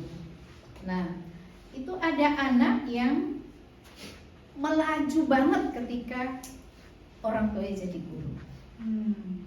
Nah, maka sebenarnya sangat positif ketika orang tua itu berperan jadi guru. Nah, makanya kalau di rumah kan orang tua itu diperankan jadi guru di rumah, dampingi anak menghafal, dampinginya itu KHS itu. Sebenarnya harus ada KHG-nya untuk orang tua. Nah, tapi belum diluncurkan. Iya, anaknya jangan sampai soleh duluan gitu loh. Nah, kita memainkan peran sebagai guru ya. Nah, dan biasanya kalau kita ini kan tadi melayani kebutuhan anak secara cepat, termasuk kebutuhan belajar. Kan kebutuhan anak dibantu, diajari, tapi bukan kita ngerjain. Nah di sekolah umum sekarang karena PR-nya nggak bisa dikerjakan anak, yang ngerjain. Nah harusnya nggak begitu. Harus anak yang ngerjain, orang tua mendampingi, mengajari. Kalau sekarang banyak orang tua yang ngerjain PR anaknya, ya berarti bukan anaknya yang belajar. Nah berarti termasuk kita melayani atau menjadi guru anak ya, kebutuhan dia belajar itu kita memposisikan diri sebagai gurunya. Nah saya juga dulu pengalaman adanya Khairul Ummah kan karena anak saya protes saya sekolahkan full day, pulang sekolah ngamuk-ngamuk, capek. Nah maka saya tawarkan, mau Umi sama Abi jadi gurunya? Singkatnya dia mau. Kemudian kita bikin Khairul Ummah itu. Nah jadi ada anak yang memang butuh, karena kan di sekolah kadang-kadang gurunya nggak ini juga. Dulu itu nggak ngerti anak ini anak ini tuh tipenya seperti apa gitu. Nah makanya sekolah kalau tidak membekali guru-gurunya, ya banyak guru yang tidak mengerti tumbuh kembang anak, apalagi anak SD kan belum balik ya. Itu perlu diperhatikan tumbuh kembang, yang belum percaya diri siapa, yang belum mandiri siapa, yang belum tumbuh kepemimpinannya siapa. Seperti pernah pengalaman saya ada pindahan kelas 4, tidak pernah dia mengerjakan PR kalau tidak didampingi ayahnya. Kenapa? Saya bilang karena ibu, padahal yang jadi guru ibunya. Kenapa? Kalau ibu yang ngajarin marah-marah, Kalau ayahnya ngajarin enak, gak marah-marah. Coba. Tapi selesai. Nanti di rumah dibahas. Ada yang begitu. Nah berarti anak ini, catatan pertama kalau ada anak seperti itu, kalau orang tuanya tidak ada, dia nggak ngerjain PR, dia belum mandiri. Nah kalau dia sudah mandiri, kelas 1 sekalipun, ketika ada PR dia nggak bisa, dia pasti tanya. Dia pasti tanya. Jangankan anak SD, anak TK saja, kalau PD-nya sudah dapat fastabiqul khairatnya, dia udah dapat fastabiqul khairatnya, saya mau melewati temanku yang itu. Aku pengen tasmiknya di sini. Jadi bunda, tolong bacain ke aku surat ini. Wah, ada yang begitu kalau PD-nya udah pede, itu berarti naluri bapaknya serius. Nah, ada yang kelas 4 kalau nggak dicek belum muncul. Nah itu berarti biasanya kalau ada yang seperti itu, kalau saya cuma kadang-kadang orang tua nggak setuju. Kalau ada kelas 4 belum mandiri mengerjakan tugasnya dia, itu bagusnya tidak ada kelas. Dia harus bersaing dengan usia di bawahnya supaya tumbuh. Kalau dia terseret-seret dengan seusianya, dia tidak bagus tumbuh sesuai usianya. Diturunkan biar ringan. Nah, tapi kebanyakan orang tua nggak mau anaknya tinggal kelas. Padahal sosialisasi tinggal kelas ke anak, apalagi kalau anak SD itu cuma paling sebulan, nggak lebih. Tapi kan akhirnya dia bisa berkembang, dia diturunkan usianya. Bukan diseret gitu dari kelas berikutnya. Kalau diseret, dia nggak akan pengen melampaui teman ini, dia memang bagi dia susah. Tapi kalau dia diturunkan dari yang dia tadi nomor 5 terakhir misalnya, atau paling akhir, dia bisa paling tidak naik ke tengah. Berarti dulu gurunya tidak menaikkan, dan banyak anak yang berhasil dengan cara begitu. Dinaikkan. Dia bersaing dengan di bawah usianya. Iya, kemungkinan besar karena dia kan tinggal ulang. Nah nanti dia, oh aku bisa ya, gitu. Oh aku ternyata bisa ya. Tapi kalau dia bersaing dengan seusianya terus di nomor belakang, nanti kan jadi terakumulasi, aku tuh nggak bisa. Bukan dikasih guru les gitu bukan ya? Itu bisa jadi beban kalau dia nggak bisa. Saya pernah pengalaman ngajar di SMA, dia diremet 3 kali, nilainya tetap sama, karena berarti daya pikirnya. Kan kita soalnya bukan pengetahuan yang dihafal. Kalau pengetahuan yang dihafal bisa jadi dia semakin banyak menghafal, jadi dapat. Tapi kalau daya pikir tuh nggak bisa cepat. Saya pernah kan ngajar di SMA tafkir, saya remet 3 kali anak itu, nilainya sama. Kalau dia berpikirnya tuh nggak bisa cepat, karena dia proses yang butuh waktu. Maka kalau ada anak yang tidak bisa mengikuti pelajaran, bagusnya dia diturunkan. Menurunkannya gimana secara elegan? Kalau saya begini bahasanya, kalau orang tua enggak bisa, saya biasanya lobby anak. Dia misalnya katakanlah nomor paling belakang, pengen jadi juara 1, pengen hebat, pengen. Kalau kakak pengen hebat, jangan naik jangan pindah kelas. Bahasa saya bukan naik kelas, jangan pindah kelas seperti teman-teman, tapi tetap di kelas ini. Nanti kan yang naik, yang temannya adik kelas. Kakak sudah belajar semuanya, tinggal mengulang. Teman-teman kakak baru, nanti kakak akan bisa lebih baik. Anak biasanya mau, nggak ada anak yang nggak mau. Biasanya orang tua yang nggak nerima. Nanti diomongin orang, nanti ditanyain saudara. Sosial ya. Lebih kena pressure sosial. Iya. Padahal sebenarnya membantu anak itu yang mana? Tinggal kelas apa naik kelas? Tinggal kelas, karena nggak beban, dia udah tinggal mengulang. Tapi tidak banyak orang tua yang siap. Saya bahkan kadang-kadang menantang, biar saya yang sosialisasi ke anak. Nah, yang tidak siap itu orang. Nah, kalau orang tuanya udah ridho, nerima, insya Allah anak itu akan berkembang. Karena kan dia mengulang dan dia bersaing dengan di bawah usianya. Jangan. Nah, disinilah sebenarnya juga ketika orang tua itu pengen cepat kelas 5 tahun dari sekolah SD. 6 tahun itu kan kayak paksa. Nalarnya kan belum tumbuh anak usia dini itu. Ketika dia dipaksa SD harus teratur, ya kan sudah mulai teratur harus bertanggung jawab, dia masih masa main-main disuruh bertanggung jawab. Nah itu kalau bahasa saya itu dibonsai. Jadi nanti dia tidak berkembang istilahnya kemampuan secara mandiri. Ya. Apakah nanti ketika kan jadi tinggal kelas kemudian dinaikkan kelas, apakah nggak kebentuk pola yang seperti sebelumnya? Enggak. Saya berapa orang di SD itu saya buat seperti itu. Ada anak bahkan yang lebih parah itu dia nggak bisa belajar sendiri, nggak bisa belajar grup. Misalkan saya ngajar begini, dia nggak bisa nangkap. Ada anak seperti itu. Dia tapi bukan anak spesial, dia normal tapi nggak tahu lah di mana itu ininya. Saya temukan anak seperti ini tapi langka biasa sedikit. Dia kalau saya ngajar begini dia nggak paham. Dia paham kalau saya ajari begini. Nah, private. Nah, waktu itu dia kelas 1, kelas 2, kelas 3, kelas 4 itu ibunya memang banyak membantu. Tapi di kelas 4 kan nggak mungkin lagi. Nah, akhirnya saya putuskan waktu itu tinggal kelas ya dengan cara ngelobi ibu bapak. Kadang ibunya setuju, bapaknya nggak setuju kan. Akhirnya berhasil. Setelah itu di kelas 4 nggak tunggu 1 tahun dia bisa belajar sendiri dengan grup. Berarti kan mungkin daya pikir dia sesuai dengan umur. Tapi menghadapi pressure sosial dia sendiri antara teman-teman gimana itu? Itu paling sebulan. Kalau di Khairul Ummah itu nggak dilecehkan, nggak tahu kalau di tempat lain. Iya. Cuma orang tuanya yang pertama harus menerima itu kedua orang tuanya. Orang tuanya harus lihat itu sebagai solusi. Iya. Itu nomor 1. Itu juga diterapkan di Iskarima. Jadi ya alhamdulillah nggak ada sanksi sosial. Terus anaknya yang tinggal kelas itu juga malah jadi menonjol. Iya, menonjol malah. Terus adaptasinya 1-2 bulan.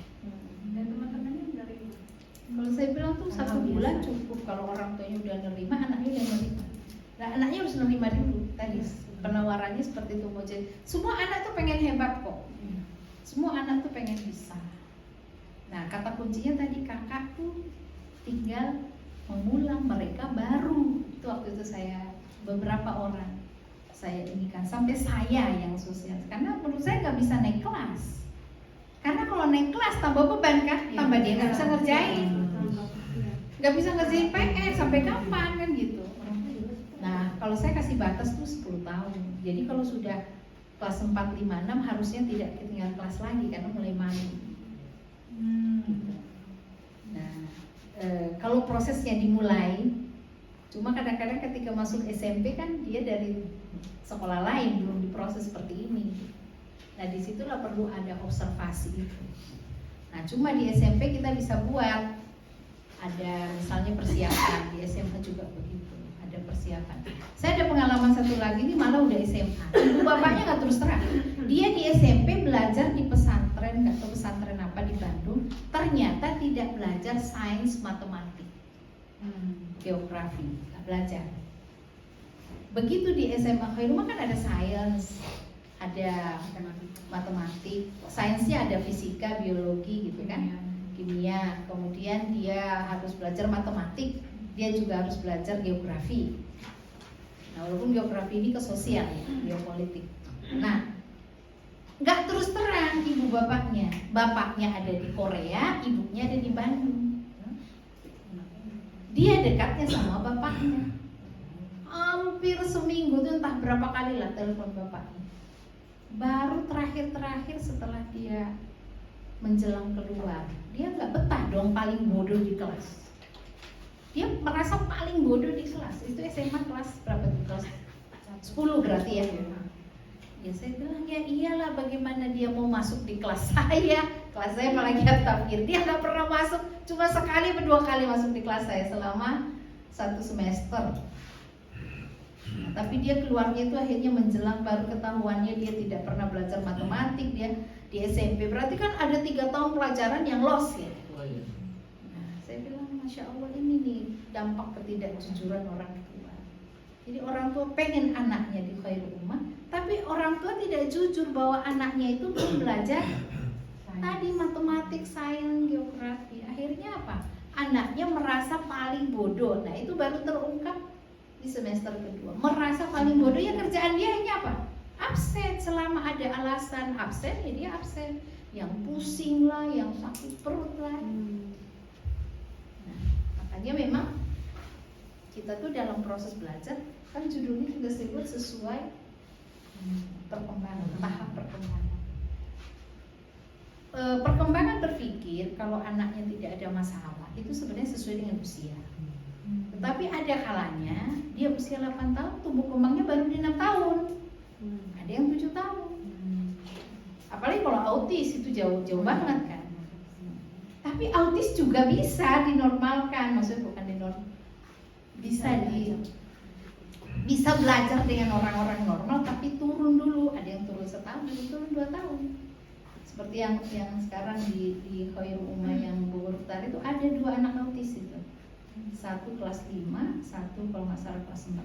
Tapi 2 anak ini yang kelas 5 itu dialah yang tertinggi di kelasnya. Nah, yang ini juga dia yang tertinggi di kelasnya untuk tahfiznya. Dia kelas 4 udah bisa 6 juz yang pernah saya coba. Itu autis itu. Tapi autisnya masih bisa komunikasi 2 arah. Cuma memang tidak sembuh, artinya tidak sama dengan normal. Misalnya persoalan dia terjadi sering mispersepsi dengan teman-temannya. Karena memang anak autis itu ada problem komunikasi 2 arah. Nah, sebenarnya semuanya dibangun di saat usia dini kalau orang tua memahami tumbuh kembang anaknya. Kita lanjut, memuliakan anak sebagai calon pemimpin. Nah, ini dimulai dari usia dini. Kita mau target anak kita calon pemimpin nggak? Ya. Kalau didoktrin, kira-kira dia bisa jadi pemimpin nggak? Nah, makanya di sini mulai dari panggilan. Panggil dia dengan panggilan yang hebat. Terutama kalau laki-laki bisa panggil Panglima kah? Tadi ada Abu Ubaidah. Nah, wah, Panglima Abu Ubaidah. Siapa namanya? Abu Ubaidah. Enggak tadi. Namanya siapa? Afham. Wah, Panglima kita yang bernama Afham. Atau Gozinya yang dipakai. Gozi, Gaza, Gozun. Channel YouTube-nya Afham Gozi. Tugas sekolah Suruh bikin itu ya. Iya. Liputan. Iya. Dan itu dia senang loh itu punya video kayak gitu. Nah, memuliakan anak sebagai calon pemimpin dimulai dari panggilan. Kemudian kesalahannya dimaafkan biar dia tumbuh ya.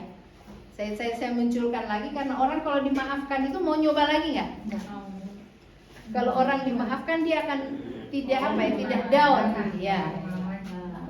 Kemudian menstimulan munculnya rasa tanggung jawab itu dimulai. Menstimulan ya, bukan mengamanahkan.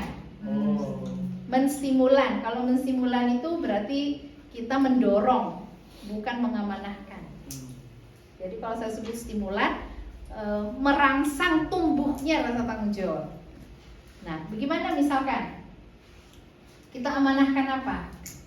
Kita amanahkan memberikan sesuatu kepada teman-temannya, menitip sesuatu untuk dia berikan kepada gurunya, menitip sesuatu untuk dia bagikan kepada kakak-kakaknya. Jadi kita menstimulan yang bisa kita kontrol lah.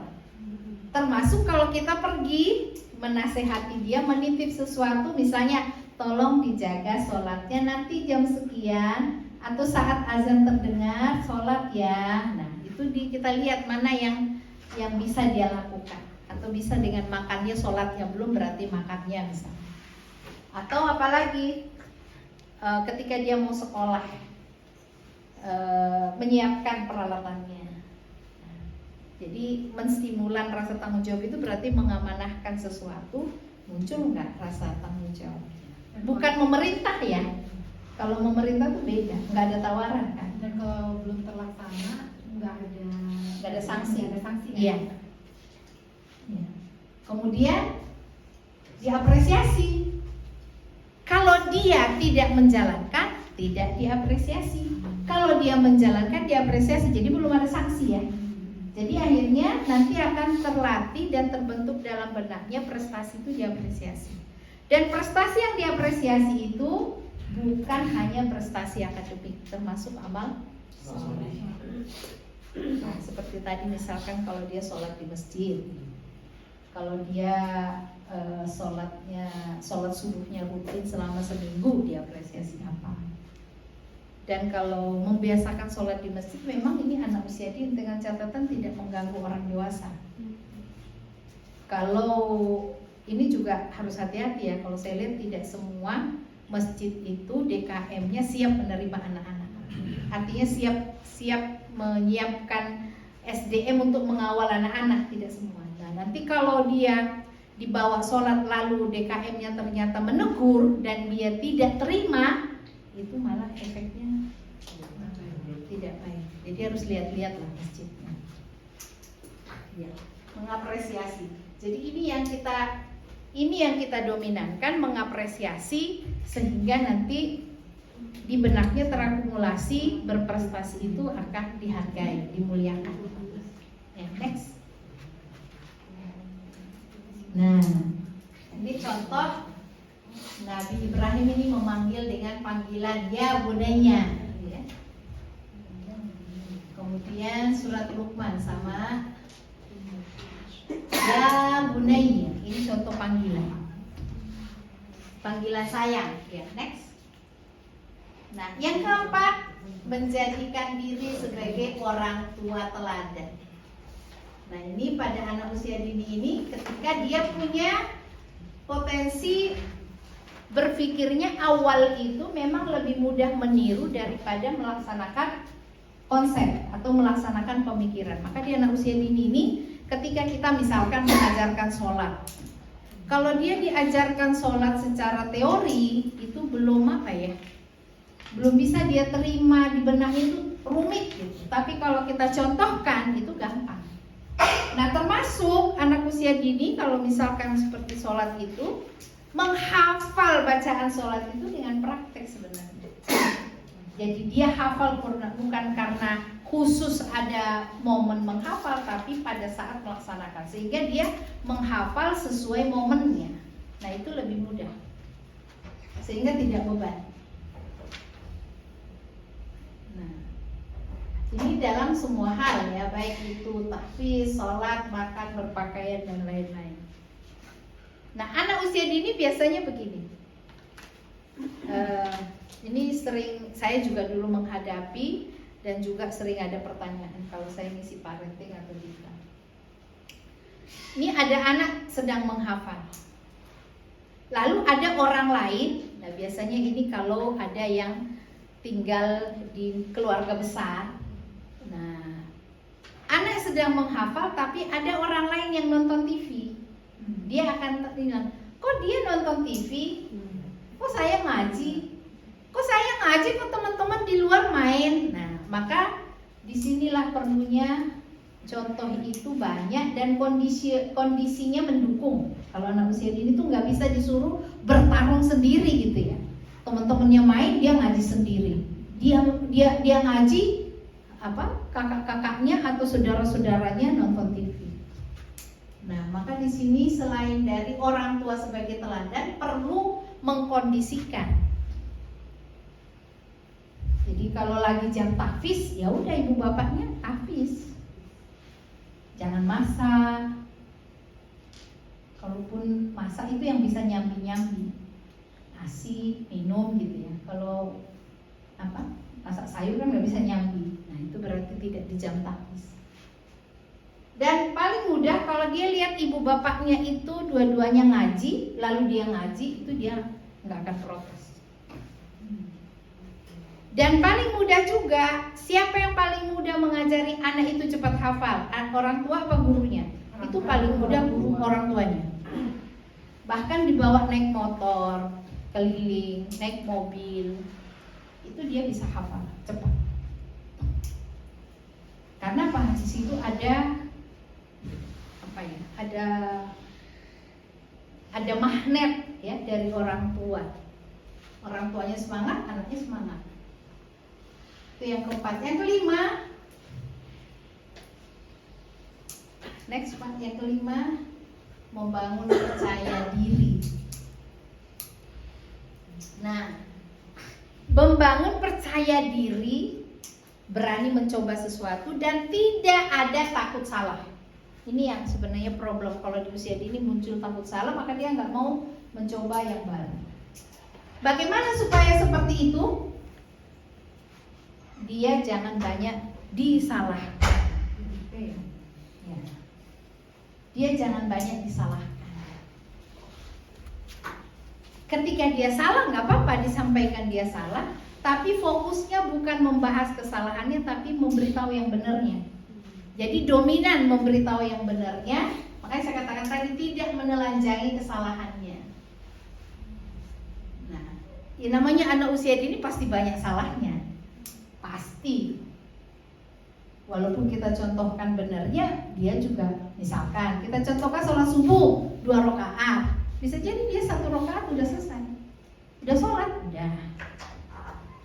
Tapi biasanya kalau sudah 5 tahun nggak seperti itu lagi. Biasanya yang 4 tahun, ada yang masih seperti itu. Tergantung dia ini juga apa kaitannya kalau sholat ini kan ada rakaatnya ya. Tergantung fokusnya, dia menuntaskan. Nah, makanya di sini memang berapa lama sih sholat sebelum dia SD, berapa lama sholat 4 rakaat itu? Nah, maka minimal segitulah dia konsentrasinya minimal itu bertahan. Tapi kalau dia sudah bisa hafal 1 juz sudah bagus itu. 1 juz pada anak usia dini itu tasmiknya biasanya 1 jam. Walaupun ada jeda-jeda, biasanya kita pakai per 1/4 juz. Kalau langsung 1 juz nggak ada jedanya, dia nanti takutnya ninggalin, nggak mau ngelanjutin. Kalau dia nggak mau capek gitu kan, karena rasa tanggung jawabnya kan belum muncul penuh gitu. Maka biasanya kita jeda setelah 1/4 juz, boleh ngapain, misalnya minum, makan snack gitu. Nah, nanti lanjut lagi istirahat 5 menit, nggak lama-lama sih, nanti lanjut lagi. Nah, kalau sudah hafal 1 juz itu udah bagus, apalagi lebih dari 1 juz. Makanya wajar anak Palestina itu pintar-pintar. Dia sudah hafal 15 juz, ada yang 30 juz sudah 7 tahun. Nah, itu wajar, pintar-pintar. Saya baru dengerin podcastnya siapa ya, itu ada yang diwawancarai, ternyata 90 berapa persen penduduk Palestina itu sarjana. 95 ya. Dan katanya profesor itu biasa. Dan mereka kalau sekolah di luar pasti kembali ke Palestina. Kenapa? Untuk membebaskan Gaza, membebaskan Palestina. Jadi wajar kalau kemudian senjatanya penuh dengan rakitan sendiri, ya kan? Karena pinter-pinter. Belum lagi itunya labirinnya nggak bisa dideteksi oleh Iron Dome, labirin di bawah tanah itu. Jadi setiap orang Yahudi masuk ke dalam ininya, semuanya mati. Karena dia tidak menguasai, berani-berani dia pasti kejebak. Sudah penuh jebakan. Ya sudah hafal Quran, pinter-pinter. Ya. Ganteng. Ganteng menurut orang Indonesia. Ya. Jadi dalam hal membangun percaya diri ini, maka hindari tersinggung bakoknya. Membela diri maksudnya ya. Jangan sampai dia membela diri atas kesalahannya. Itu berarti bakoknya tersinggung. Nanti dia bertahan dengan kesalahannya. Itu dihindari. Jangan sampai dia mempertahankan kesalahan. Karena kalau bakoknya kena, ya siapapun, mau orang dewasa, dia pasti bertahan dengan kesalahannya. Nah, ini jangan sampai seperti itu. Apalagi dia masih anak usia dini. Nah, next, membangun percaya. Karena memperkenalkan, melatih pola makan. Nah, memperkenalkan dan melatih pola makan. Nah, apa yang dilakukan untuk melatih pola makan? Yang pertama kan pola yang mau kita perkenalkan halalan thayyiban. Karena itu yang krusial.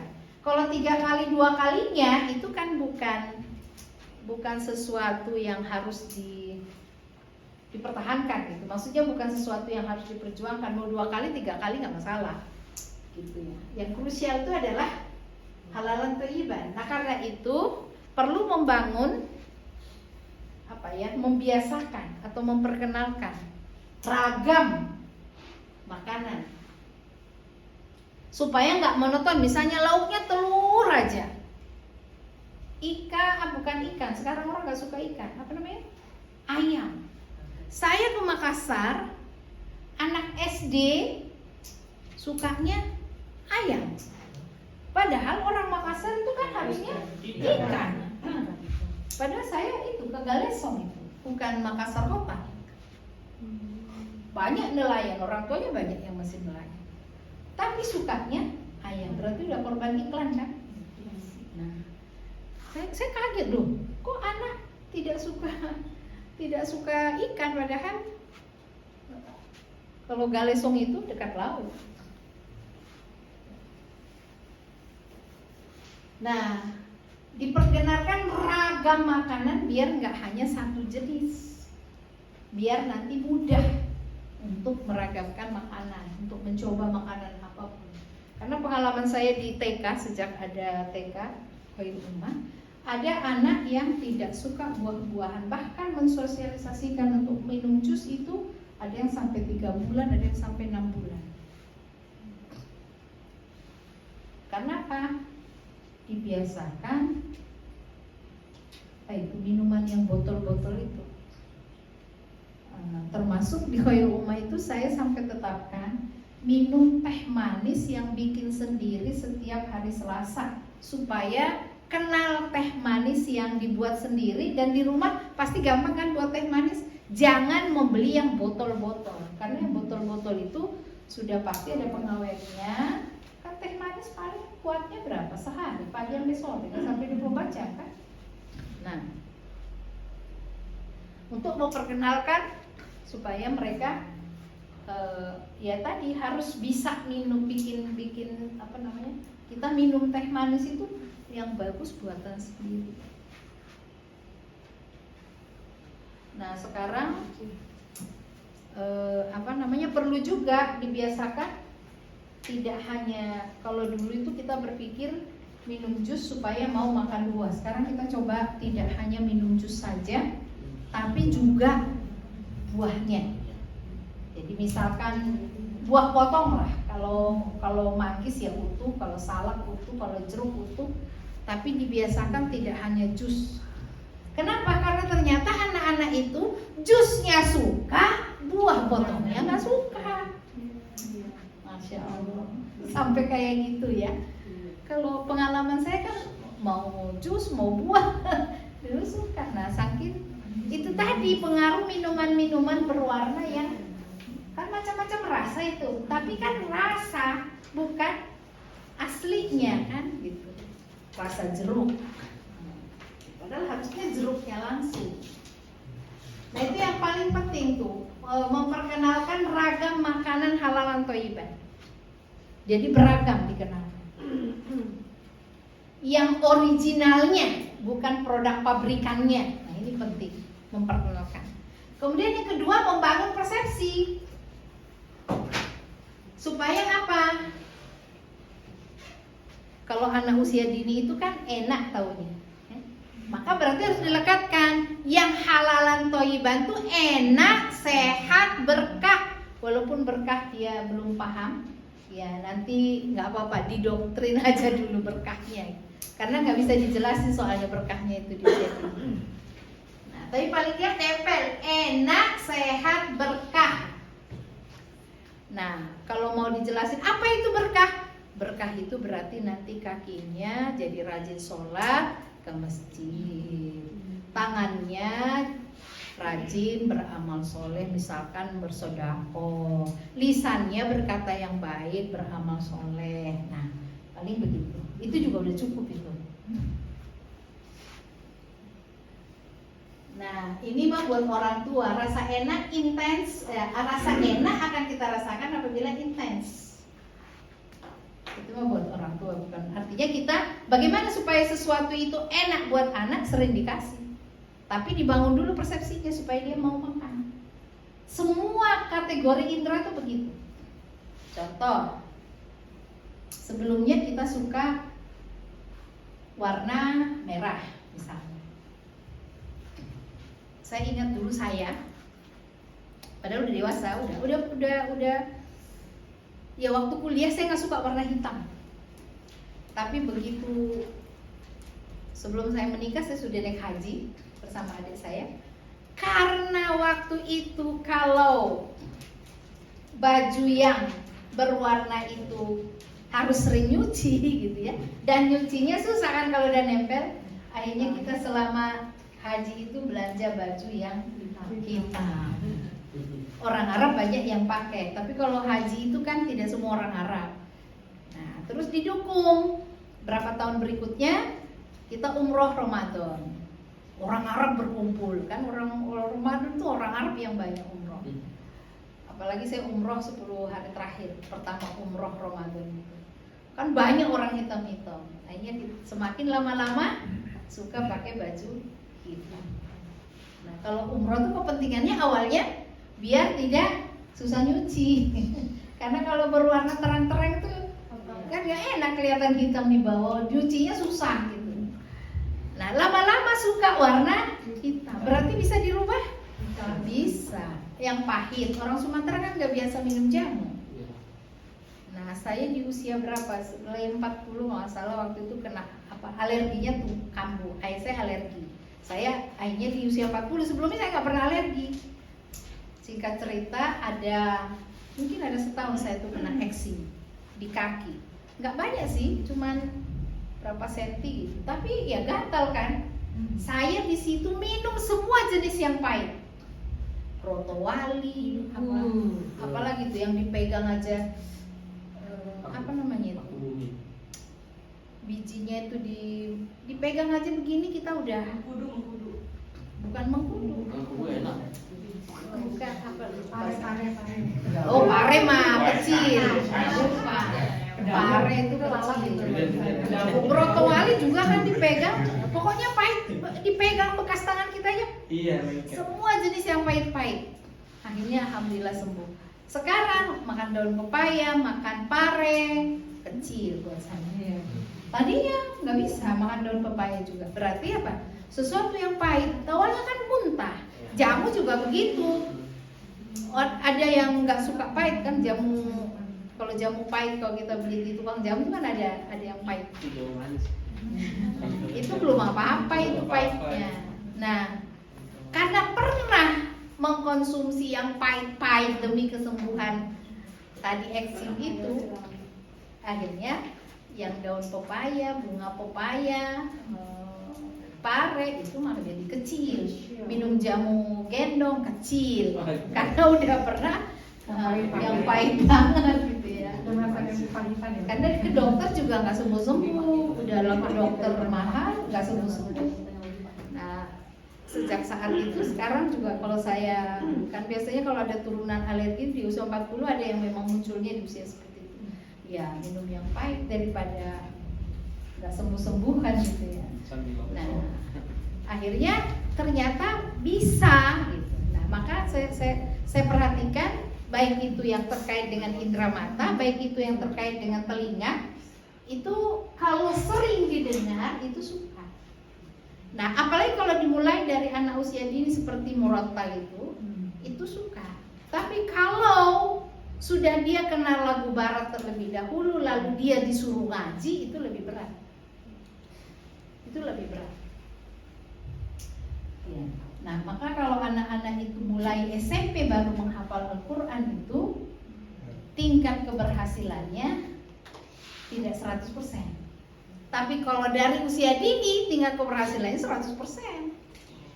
Apalagi sudah diniatkan 30 juz oleh orang tuanya. Anaknya juga bisa ditransfer untuk menghafal Quran sampai selesai. Memang anak usia dini belum kebayang dia 30 juz, tapi kita katakan sampai selesai. Apalagi dilevelkan nanti ditempelkan penghafal Quran itu hebat, penghafal Quran itu mulia. Wah, itu lebih bombastis lagi. Jadi kalau sesuatu yang ditanamkan di anak usia dini itu insya Allah sukses. Sudah pernah kan saya ceritakan niatnya orang tuanya Salahuddin Al-Ayyubi? Salahuddin Al-Ayyubi kan orang tuanya berniat anaknya menjadi penakluk Roma sebelum menikah, ya kan? Dan dipertemukannya ayahnya kan, abinya Salahuddin Al-Ayyubi itu kan nggak menikah. Lalu ditanya kenapa nggak menikah? Saya belum bertemu dengan seorang perempuan yang mau anaknya penakluk Al-Quds ya. Bukan Konstantinopel, Al-Quds. Nah, sama ibunya juga ditanya, kenapa belum menikah? Saya belum bertemu dengan seorang pemuda yang punya cita-cita anaknya penakluk Al-Quds. Dipertemukanlah keduanya. Jadilah Salahuddin. Nah, kemudian Al-Fatih juga sama, yang mendidik dia, mendoktrin dia kakeknya. Kamulah penakluk Konstantinopel. Kamulah penakluk Konstantinopel. Sebaik-baik tentara. Nah, itu juga bisa nih yang sudah punya motivasi Abu Ubaidah. Sebaik-baik tentara yang hafal 30 juz. Itu ditanamkan di sini. Jadi tingkat indera enak tidaknya itu dengan sering. Nah, kemudian pola makan yang mau kita kehendaki seperti apa? Pagi, siang, sore. Kalau Asia Tenggara biasanya pagi, siang, sore. Nah, kemudian melatih adab makan. Ini penting, adab. Jangan sampai segala macam ya, mulai dari cuci tangannya, tangan kanannya, itu ada pola yang dikenalkan dan dilatih. Berarti bukan cuma diomongkan dan dilakukan. Dan paling efektif ngajarin pada saat mau makan. Nah, jadi di situ bukan dia belajarnya kapan, makannya kapan. Jadi belajar berdasarkan momen itu paling mudah. Next. Nah, pola aktivitas yang sehat dan islami. Nah, saya sebut di sini pola aktivitas karena memang anak-anak itu di usia dini kan pasti bermain. Nah, maka alternatifnya bermain yang sehat itu seperti apa? Dia pasti bergerak. Nah, di sini perlu di usia dini itu motorik kasarnya dulu yang dilatih. Jadi berarti beraktivitas motorik kasar, yang kedua baru beraktivitas motorik halus. Dua-duanya harus dikembangkan. Yang membuat orang rajin melakukan sesuatu ketika dia rajin bergerak. Makanya ini tantangannya kalau bermainnya seperti yang duduk manis itu, dia nanti malas melakukan sesuatu. Jadi ada motorik kasar, ada motorik halus.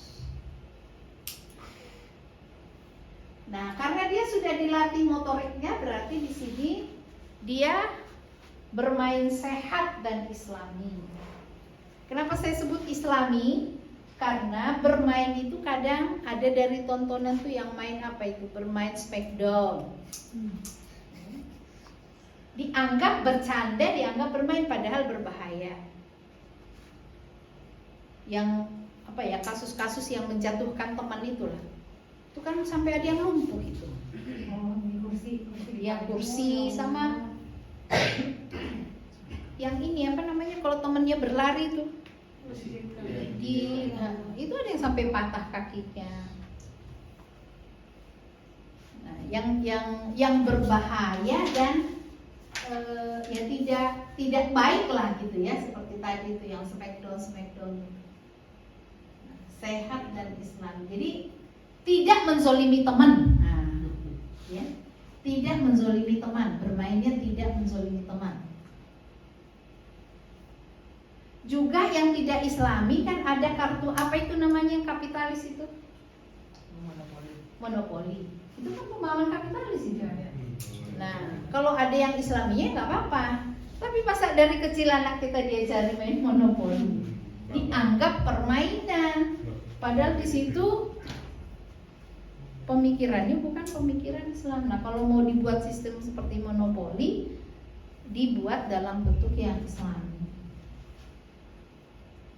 Kemudian memperkenalkan dan melatih pola istirahat, terutama tidur ya. Karena ada anak yang saking asiknya bermain, dia tidak mau tidur siang. Nah ini perkenalan, kalau malam saya kira anak usia dini pastilah tidur. Cuma polanya jangan jam 11 malam, karena nanti dia bangunnya lewat dari subuh. Paling tidak jam 8 malam lah setelah isya. Nah kemudian dia diperkenalkan qailulah qabla zuhur atau ba'da zuhur. Kalau di sekolah, kalau di rumah milihnya semuanya qabla zuhur. Nah, qailulah ini juga ternyata sudah diadopsi oleh perusahaan-perusahaan yang seperti Cina, ya. Supaya apa? Ya memang tingkat produktivitas berpikirnya jadi tinggi kalau ada masa istirahat. Karena banyak anak usia dini yang tidak mau tidur, melewatkan misalnya tontonannya, melewatkan bermainnya. Nah itu perlu istirahat, dan istirahat yang paling efektif itu kan tidur. Termasuk saat capek. Kalau dia bermainnya duduk saja, dia nggak kenal capek. Tapi kalau dia bermain sepeda, yang motorik kasar tadi, dia pasti kenal capek. Nah capek itu perlu dikenalkan supaya dia merasa penting ada istirahat. Next itu pola ya, pola aktivitas.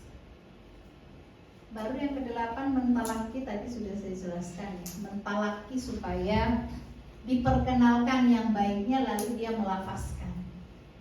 Nah, tadi ini sudah 9 kefasihan berbahasa. Nah, itu sudah saya contohkan juga ya. Komunikasi 2 arah. Kefasihan berbahasa, kalimat yang lengkap, kemudian komunikasi 2 arah. Nah di anak usia dini sudah mulai diaktifkan komunikasi 2 arahnya. Contohnya bagaimana komunikasi 2 arah? Kita bertanya, dia menjawab, ya. Kemudian kita mengucapkan sesuatu, dia merespon, meminta sesuatu, dia merespon. Jadi tidak searah gitu ya. Dia juga begitu. Nah maka di sini ada kalimat yang lengkap. Kita mencontohkan kalimat yang lengkap. Seperti tadi kalau misalkan kita minta tolong, kita kalimatnya lengkap. Mengajak makan, kalimatnya lengkap. Misalnya kita mengajak siapa, nama anak kita namanya Ahmad. Kalau kebiasaannya misalnya kita panggil kakak, Kak Ahmad, sekarang waktunya kita makan. Yuk kita berkumpul di ruang makan. Jangan Kak Ahmad, makan. Demikian juga kalau dia mau minta makan. Umi, minum. Itu belum lengkap, berarti kita ajari. Kalau mau minta minum begini kalimatnya. Umi, bolehkah abang minta tolong? Tolong Umi ambilkan minum buat abang. Walaupun saat itu dia belum lancar mengucapkan, gak apa-apa, terus saja kita sampaikan sampai suatu saat dia bisa menirukan kalimat lengkap. Kemudian fasih itu kan ada orang yang ikut bahasa anak. Kalau makan mamam, nah itu enggak boleh ya. Minum mimi. Kalau mandi apa misalnya, ya itu nggak boleh ini kan dicontohkan. Ya kita jangan ikut bahasa anak usia dini, tapi anak usia dini ikut bahasa kita. Kemudian mendengar secara utuh. Nah, berarti kalau kita bicara, dia mendengar secara utuh, lalu kita minta merespon. Nah, di sini latihan yang bagus tuh bercerita. Kita bercerita jangan panjang-panjang dulu, 1 paragraf misalnya. Lalu dia suruh menceritakan kembali atau merespon. Jangan panjang-panjang dulu ceritanya. Nah, di sini pada anak usia dini sebenarnya bercerita itu storyteller, harusnya dengan gaya storyteller itu lebih menarik. Yang berubah-ubah bahasanya itu. Kakek bicara, ayah bicara, bahasanya beda. Itu anak usia dini 1 jam pun kuat. Masya Allah, itu yang kemudian akhirnya saya lihat, loh, pas pernah ya kita hadirkan storyteller, kok anak ini awet gitu ya, nggak bergerak. Oh, berarti memang gayanya harus dinamis. Ya. Terkait dengan ini ya, saya itu melatih 2 ponakan saya untuk menghafal sirah. Iya. Sudah setahun ini dan mereka hafal sudah sampai 150 halaman. Nah, terus mulai saya upload di YouTube gitu ya. Nah, saya mengalami melihat 2 hal yang berbeda ini. Yang kecil itu kelas 6 SD. Saya melihat potensinya luar biasa, potensi menghafal itu luar biasa. Yang kedua, ponakan saya ini kelas 5 SD.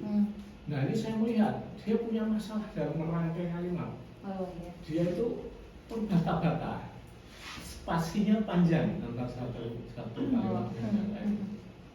Kelas berapa tadi? Kelas 5 SD. Jadi kalau dibandingin kalah jauh sama si bocah ini. Nah, saya diskusikan. Berbicara lancar nggak? Kalau ngomong cerita sesuatu kebutuhan dia lancar. Tapi begitu saya suruh ngapal, saya baru sebut kalimatnya, dia mengulang itu terbata-bata, menyusun rangkaian kalimat itu kesulitan. Dia udah menghafal Quran belum? Sudah, hafal Quran lancar. Lancar. Bagus. Tapi merangkai kalimat itu dia kesulitan. Itu seperti itu. Tapi kalau hafal Qurannya bagus ya. Hafal Quran bagus. Nah, berarti ininya dia, karena dia memadu dengan pemahaman itu kayaknya. Berpikirnya lambat. Bisa dites, berpikirnya lambat. Enggak, berpikirnya enggak. Enggak. Dia paham. Tapi kesulitan merangkai. Rangkai kalimat. Dalam semua hal atau dalam bercerita saja? Ya kebetulan yang saya hadapin kan saya kasih hafalan sirah gitu ya. Nah, itu kalimat itu. Nah, kalau kehidupan sehari-hari lancar ya. Menyampaikan apa yang dia inginkan lancar. Habis itu kan saya lihat 2 anak itu kan kemudian saya kesempatan bermain setelah saya selesai. Itu ngobrol itu lancar. Lancar. Ya, tadi Saya tambahin. Ya. Ini sama dengan Arka. Arka itu ketika awal-awal masuk untuk menghafal Quran kan di sana pakai metode menghafal yang cepat gitu ya. Nah ini akhirnya produksi katanya juga sama seperti yang dikatakan Mas tadi. Menghafal Qurannya lancar, tapi kemudian produksi katanya juga kadang produksi gitu, terlalu cepat gitu. Ada korelasinya? Jadi ngomongnya jadi cepat. Iya. Itu berarti, tapi dia ada pelajaran berpikirnya nggak? Karena kan gini, saya juga perhatikan di para penghafal tradisional, pesantren-pesantren tradisional, itu kan mereka menghafal. Kemudian pelajaran yang lain kayak siro juga menghafal. Jadi membangun logika berpikirnya kurang. Bisa jadi di situ ini kecepatan berpikirnya. Kan kalau siro itu kan realitas yang tidak dia kuasai. Kalau sehari-hari kan dia kuasai. Juga saya di situ. Nah, makanya saya mengambil di Khairul Ummah itu tidak ditinggalkan pelajaran saintek biar proses berpikirnya tetap aktif. Karena kalau pesantren tradisional kan bahasa Arab dihafal, semua serba dihafal kan. Nah, kalau sebenarnya tafsir tuh nggak dihafal, cuma sekarang kan mulai hilang. Tafsir sebenarnya nggak dihafal, dia berpikir. Cuma gurunya kayaknya mungkin mulai langka. Kalau tafsir itu saya ngajar at-tafkir, saya ngajar tafsir itu sama. Jadi dia di at-tafkir itu berpikir, di tafsir itu berpikir. Nah, paling tidak kalau misalkan kita anaknya itu belajar hanya Sakofa Islam, tidak belajar saintek. Kalau belajar saintek pasti kan ada proses berpikir realitasnya ada, pasti ada. Nah, tapi kalau misalkan hanya Sakofa Islam harus ambil yang ada pelajaran tafsirnya, gitu. Atau di balaghah juga berpikir juga sih balaghah, tapi biasanya SMP kan belum dapat balaghah ya.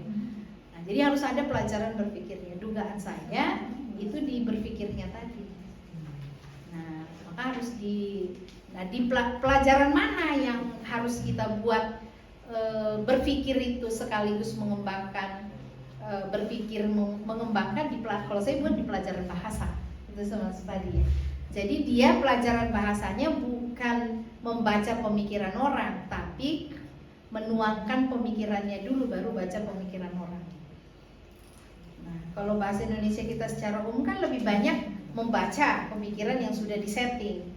Nah, anak-anak yang tadi itu, yang sekarang ini perlu dibiasakan menuangkan apa yang dia pikirkan, apa yang dia, mulai dari apa yang dia indra, apa yang dia rasakan, dan apa yang dia pikirkan.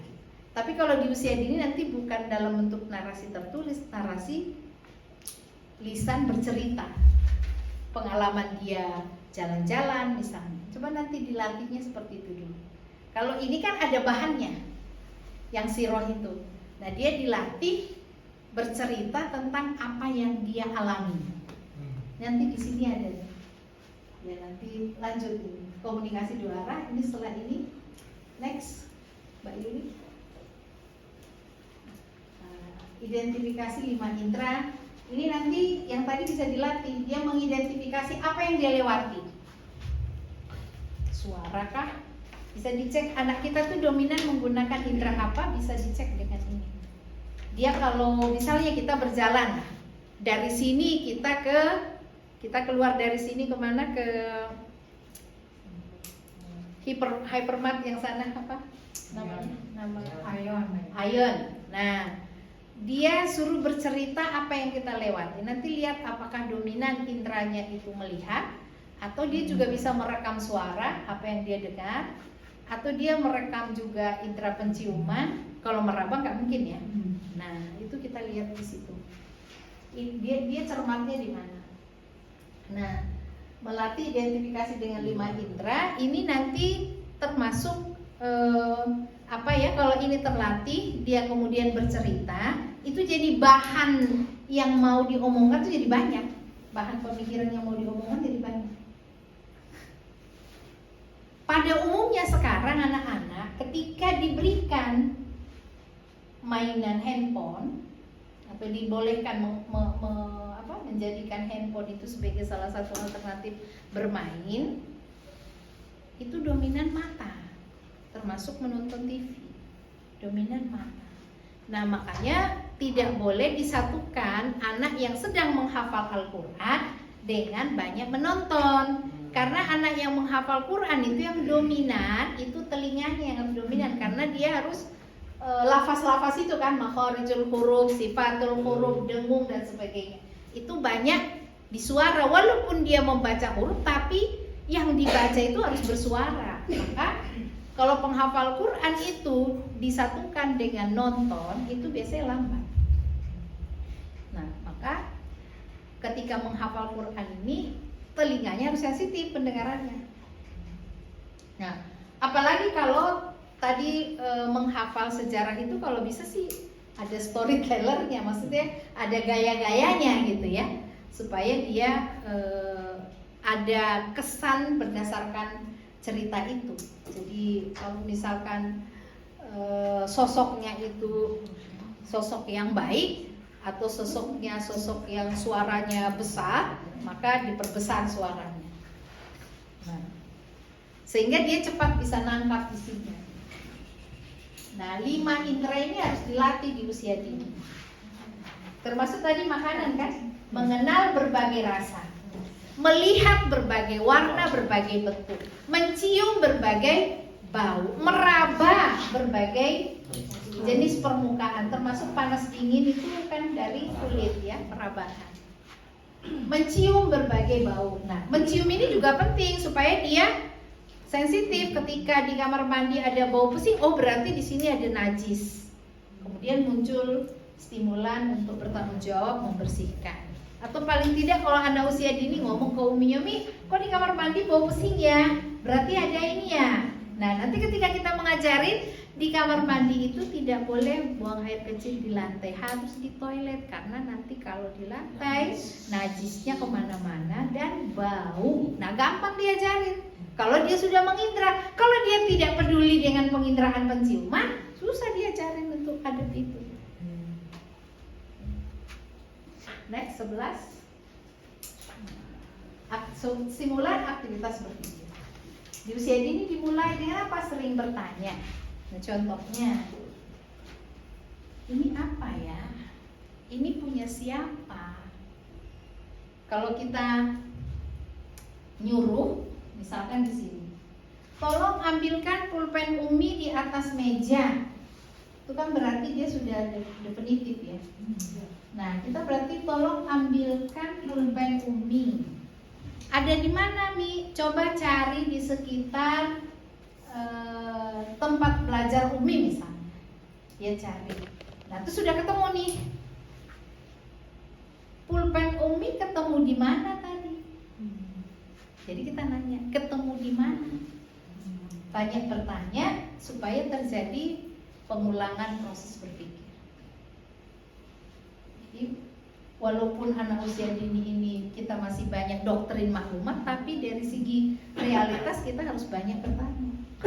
Kemudian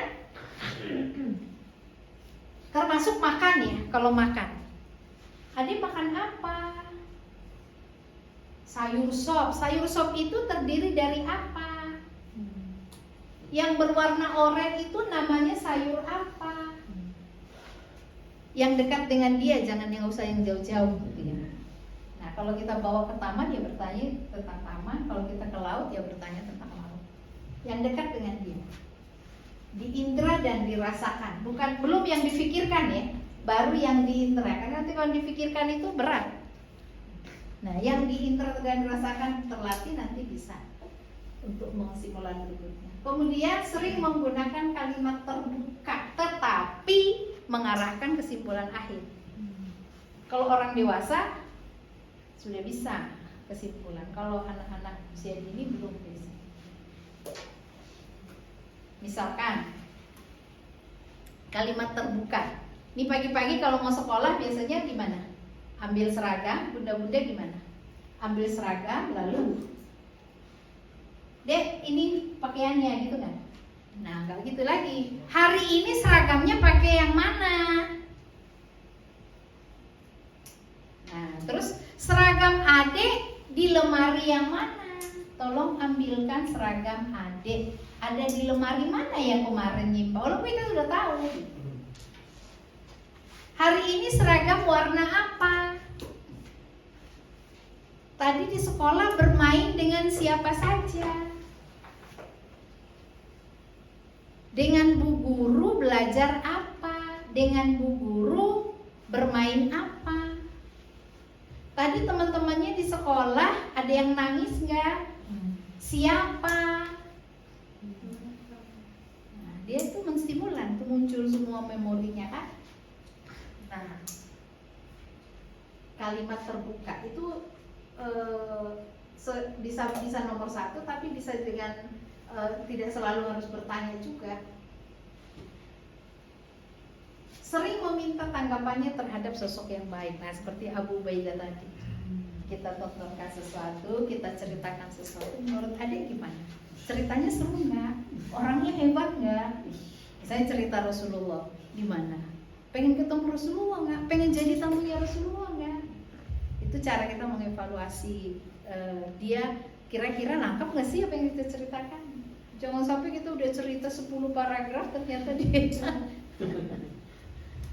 Jadi minta tanggapan. Adik mau jadi orang sebaik itu enggak? Nah, minta tanggapannya. Karena kalau tidak diminta tanggapannya kan kita nggak bisa evaluasi berpikir. Bisa cerita, bisa aja cerita tentang semut. Bisa kita lihat semut nih. Masya Allah, coba semut itu kok bisa ngangkat roti sebesar itu.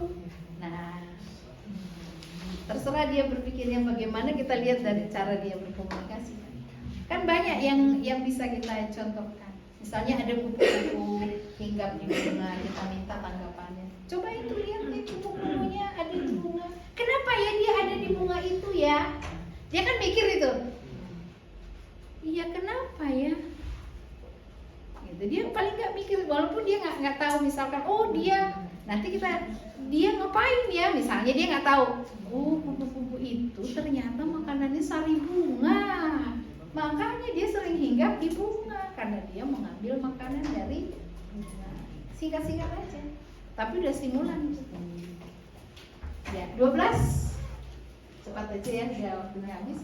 Memperkenalkan dan melatih pola ibadah. Ini catatannya di pola. Ya, pola taktis, pola sholat, pola saum, pola sedekah, pola haji.